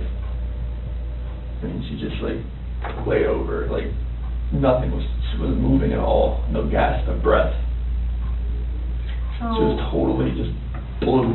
So Chris, doing this job for a long time, I know. I know a lot about psychology and as far as like what people are thinking, and most parents will never even want to fathom that their kid is dead. Even if their kid's stiff, blue in bed, I mean stiff like been dead all night, they still call an ambulance to see if someone can revive their child. And when the ambulance gets there and they're like, gosh, their kid's been dead all night, like there's nothing we can do. The parents are like, why are you not doing something? What are you talking about? So that's what we're used to. So that's why I want you to explain to me like what was going on in your head and the rage I felt for what she did. It just took over.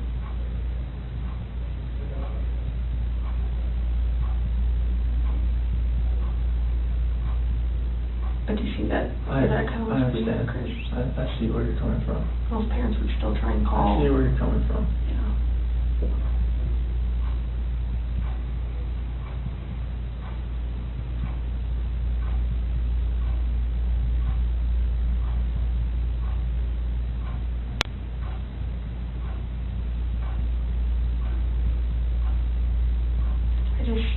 I would hate for Shanann to get a bad rap if she didn't have anything to do with it. You know, it's not fair. I know.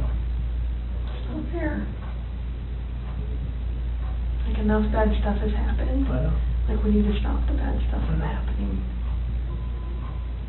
So, do you want to tell us the truth? That is the truth. Did not hurt this girl.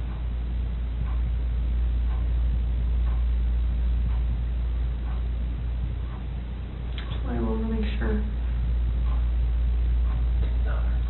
So So you're good with the public knowing that Shanann killed her daughters? I did not hurt these girls. Are you okay with the public knowing that Shanann? Yes, because I did not hurt these girls.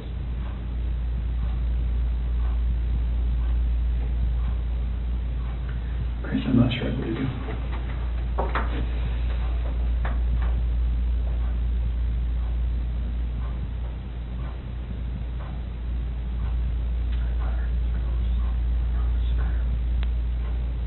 I don't think you meant to. I don't think you meant to. I didn't hurt them. You didn't save them either. You know? I know that. I know that. So that doesn't make sense either. None of this makes sense. Nothing like why she would be there. None of this makes sense.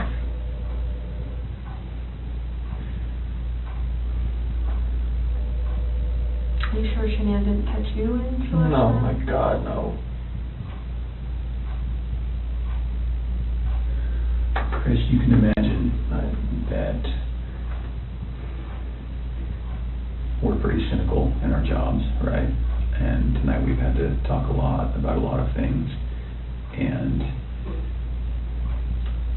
don't get mad, but what it looks like is that you found a new life, and the only way to get that new life was to get rid of the old life.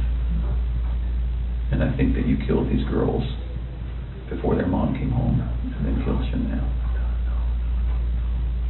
And that's what we're kind of left, that's what we have to believe, because it just doesn't make sense. I mean, to her point, if I walked in and my kid was decapitated, I'd call an ambulance, right? So knowing there's no hope. It just doesn't make sense. It just doesn't add up. So either you're this monster who says, I just want this young, hot girlfriend, so I'm going to kill everyone and hope it works out, or something. So I think we're very, very close to the truth, but not quite there yet. So if you're not that monster... I'm not a monster. I didn't kill my babies. Okay.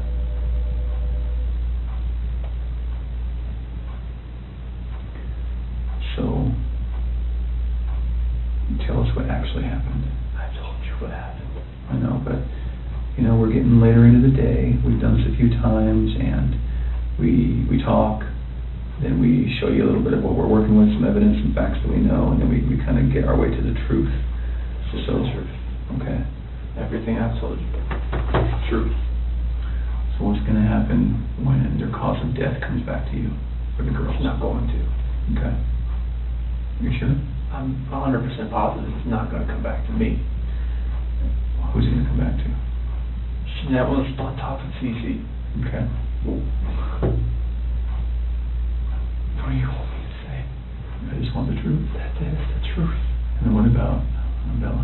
Bella was laid out, sprawled on her bed. Okay. And I saw Shanann on top of Cece, so I ran in there.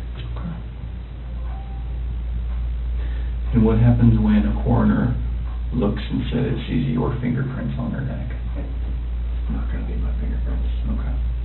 What is it going to be? It's going to be Shanann's. Are you sure? Well, we don't know about Bella, right? We don't know about Bella, it's just, I didn't see Shanann on top of her. Okay. That's the commotion I heard upstairs. Yeah. I'm assuming. Okay. Why take their bodies out of the house and bury them?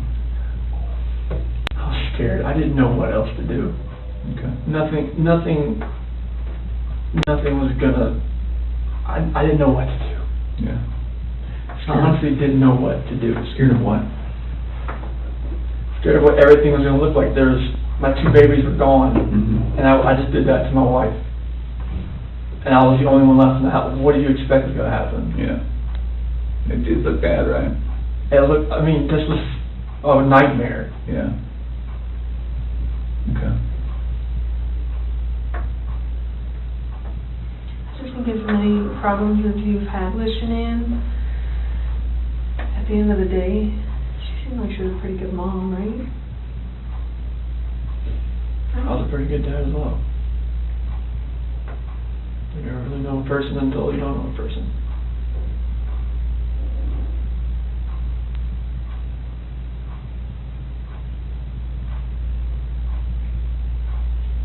would hate for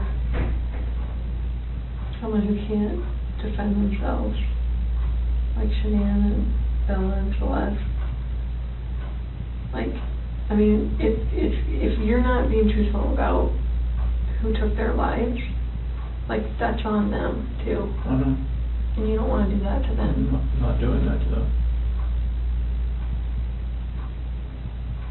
I'm just saying, I mean... No, I'm not doing that to them.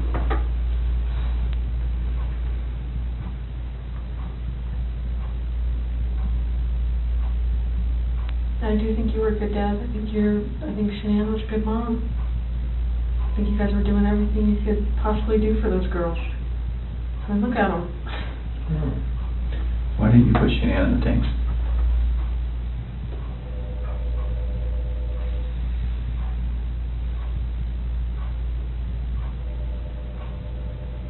I didn't know what else to do. How far down is she? I don't know, like 2 feet maybe.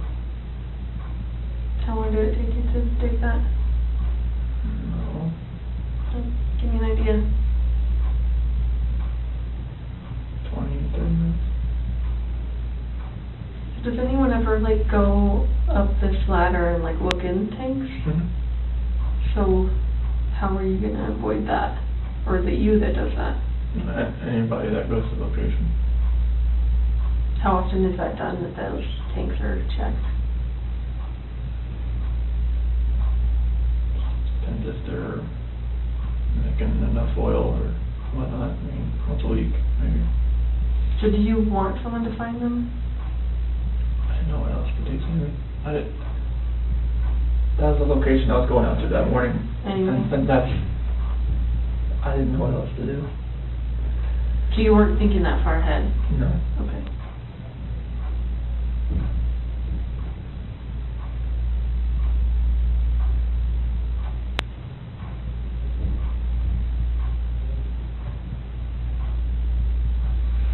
Yesterday when you were talking,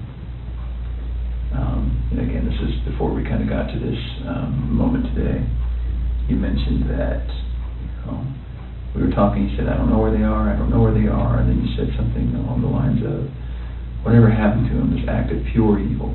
What did that mean? It's this the evil that I saw when I walked behind Shanann and she was on top of CC. And then I felt evil for what I did to Shanann. Okay.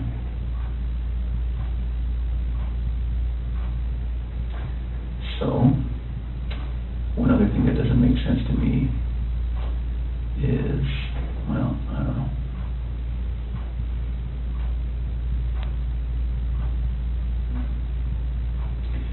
Can you walk me through again, when you walked in, what did she look like? What did Shanann look like? All you saw was her back. Was it the same shirt that you buried her in? Same underwear? And then was she wearing pajamas? Shanann? Yeah. No, that's what she sleeps in. Oh, she sleeps in her underwear. Okay, and no pajamas, no shorts, nothing like that.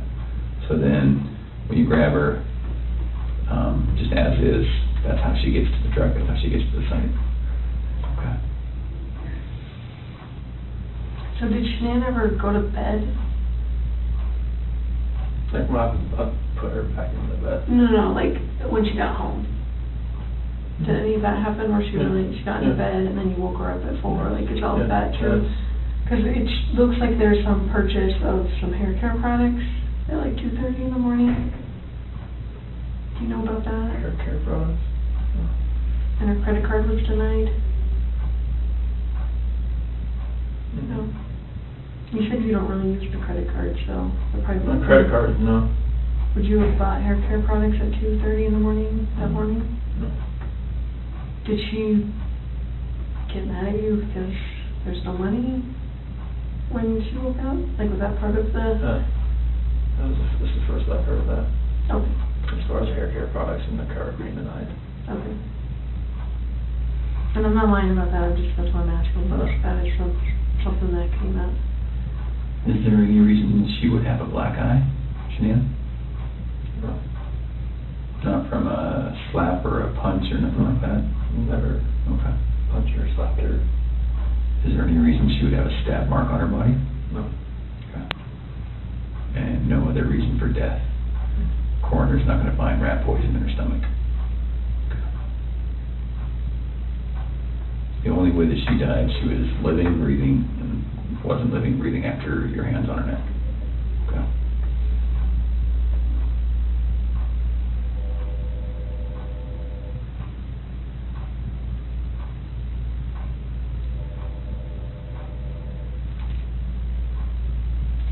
What were you talking to Nikki about before your wife got home? Before she got home? You talked for like several hours. I think our day, I mean, we talked a lot. Just, conversations, and just random conversations. We talk a lot. Does Nikki know about any of this? Seriously. Well, she doesn't know, like, I mean, she knows, like, from the news and everything like that.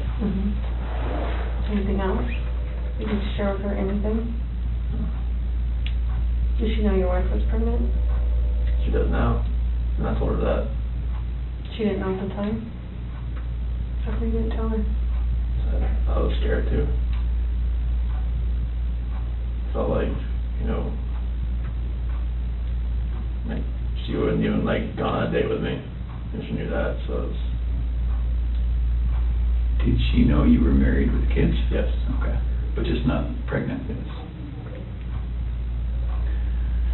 I told her that, you know, like, we had actively tried before we met. Oh, try to get pregnant. Okay. So she knew that.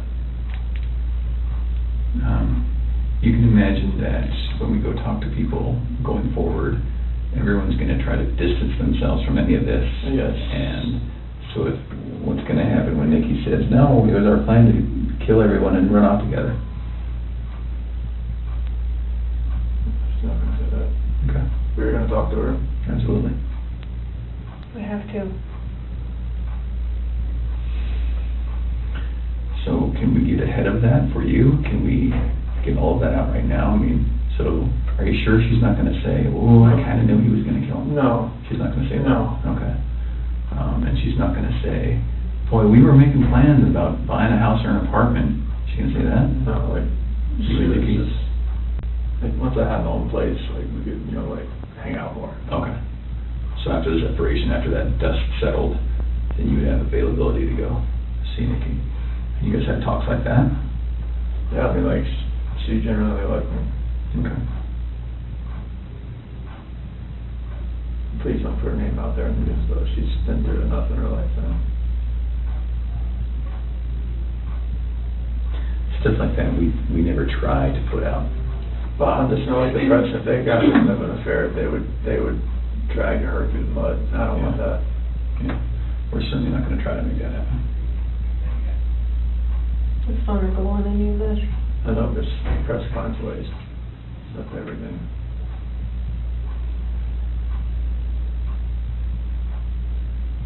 So what do you think about everything now?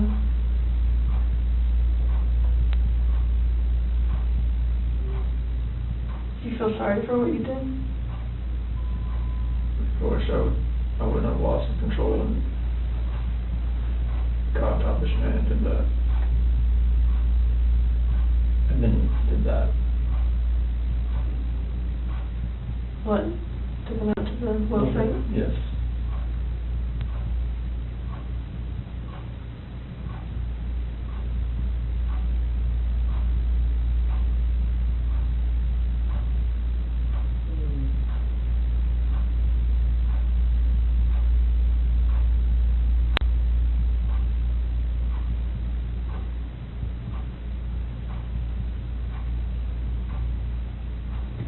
So after we look at their bodies, we're going to have a lot more questions. Things are going to be different then, but if you're willing, we'd love to talk to you then too.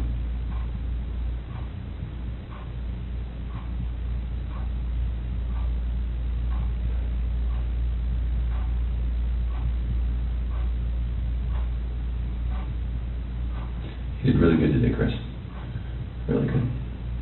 I think you had about 24 hours of just a hellish nightmare thrust upon you, and you certainly did what you did, but I think you took a lot of steps to make it better today. Sorry I left you last night, and sorry I lied to you today. Not okay. I thought you were here for a reason. Well, there's a reason why I came in, because there's a reason why I didn't come in with a lawyer either, so it's like, it's gonna happen, so. I appreciate that.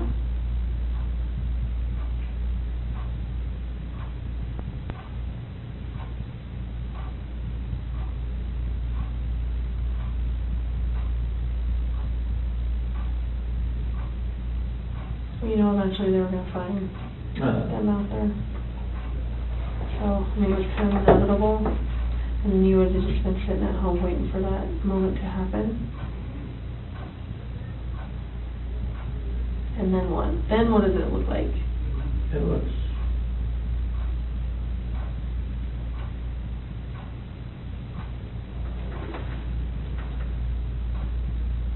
probably just...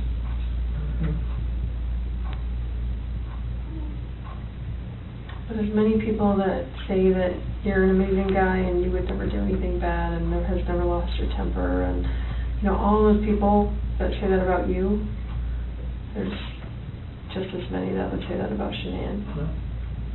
So we're going to struggle with that for a while. I'm struggling with it right now, I'll be honest. I know you are. I'm a mom. Anybody would. How do we prove best that Shanann did it?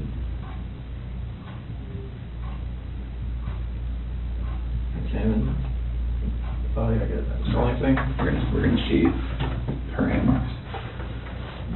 The hand marks are not there. Okay. But there are going to be hand marks? Like they weren't smothered, you think? I shouldn't have been smothered, no. And Bella, I don't know, but she was on top of her, and her head was to the side. And there was no pillow on top of her? I didn't see you on the camera off. Didn't see one on top of her, no. Why were there sheets in the trash in the kitchen? Because those are the same ones out there. I didn't know what else to do. I knew eventually this was going to figure out fine Shanann. I mean, because... So is she still wrapped in the sheet down in here? It was just laying off to the side. Or maybe the wind took it. So it's right here now? Yeah. It was just next to the side? Like you didn't even try and hide that? I was so scared, I didn't know what to do. Okay. Did someone come upon you or something? No.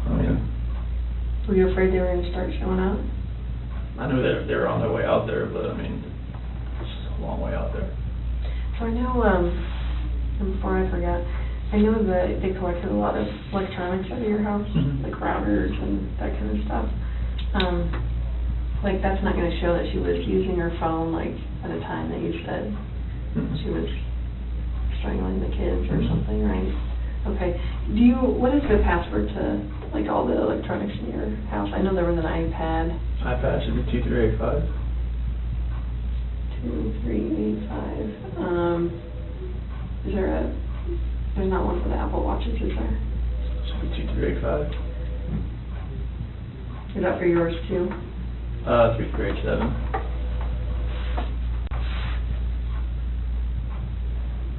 I'm sorry, what was yours? 3387. 2387. And what other stuff do you have? Is there a router? Like, is there a password for that stuff? Shiny Chair 6. Came with the router. And spell it for me. SHINYCHAIR 6.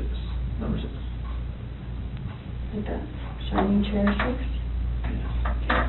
And then what else was in there? Is there a desktop computer? Yeah, that one, if it has a password, it'd be 428-4915, capital S, lowercase w. Okay.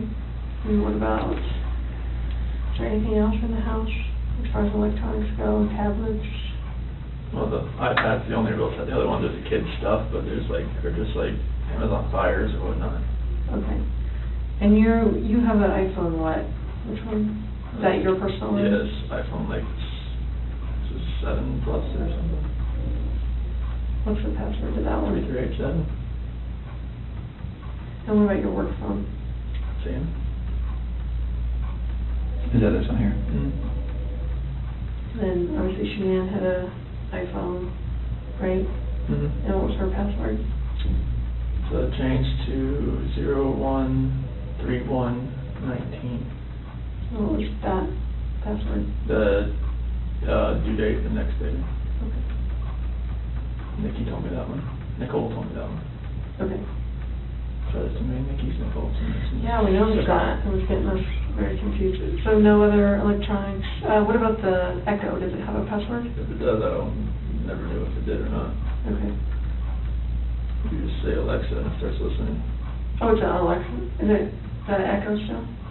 So, yeah. Yeah. Okay. The product's called an Echo. Okay. Any other ones that you can think of?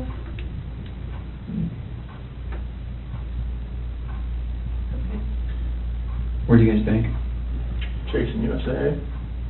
Which one was the, when you went out to dinner with Nikki? Chase. That was Chase. And USAA, is that mortgage? Is that bank? Is that both? Chase is our mortgage lender. Okay. Do you have checking through them too, right? Yes. What do you guys use USAA for? We use that to pay mortgage too, but it's just another, she had that before she met me. Okay.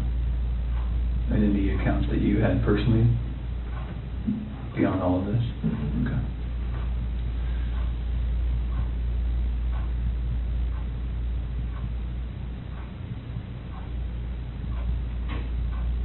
I was going to ask you, I just saw them. Drew a blank.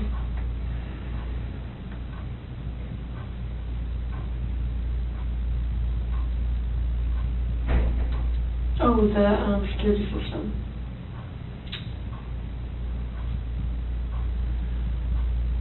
There's Vivint, right? Vivint, yeah. Vivint. It's either going to be 3387 or 2385. One of the two. And the passcode, like is Mustang for if you ever have to talk to them. Verbal passcode.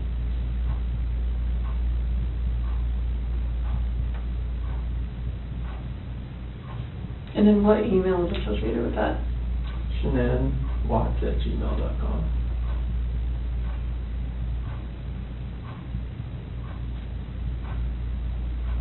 Do you know her Gmail password? I read that 428-1915.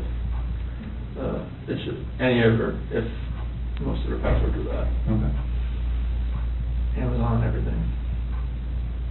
And what is that? Is a phone number you said? Yeah. What phone number is that? Her ex-husband's mom. Okay, that's weird. You stick with the password. She just remembers it? Or she's had it that long? They were really good friends. Oh, okay. So she just kept it.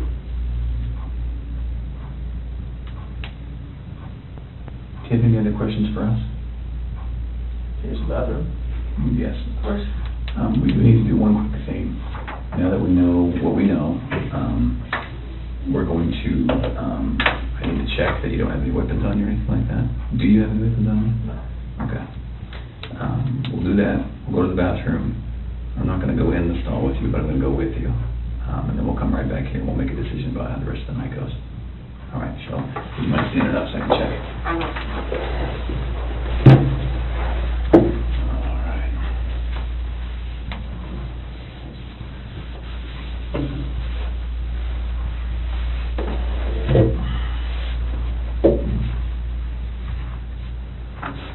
All right, let's go to the bathroom. Okay, leave this in there? Yes, please.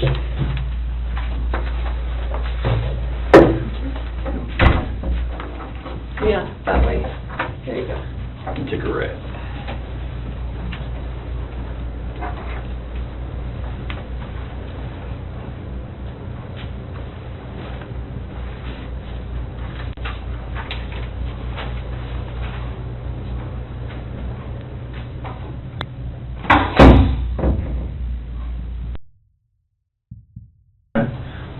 me for now, though. And then just for everyone's protection, I'm going to leave that recording. Okay. Watch this. Yes.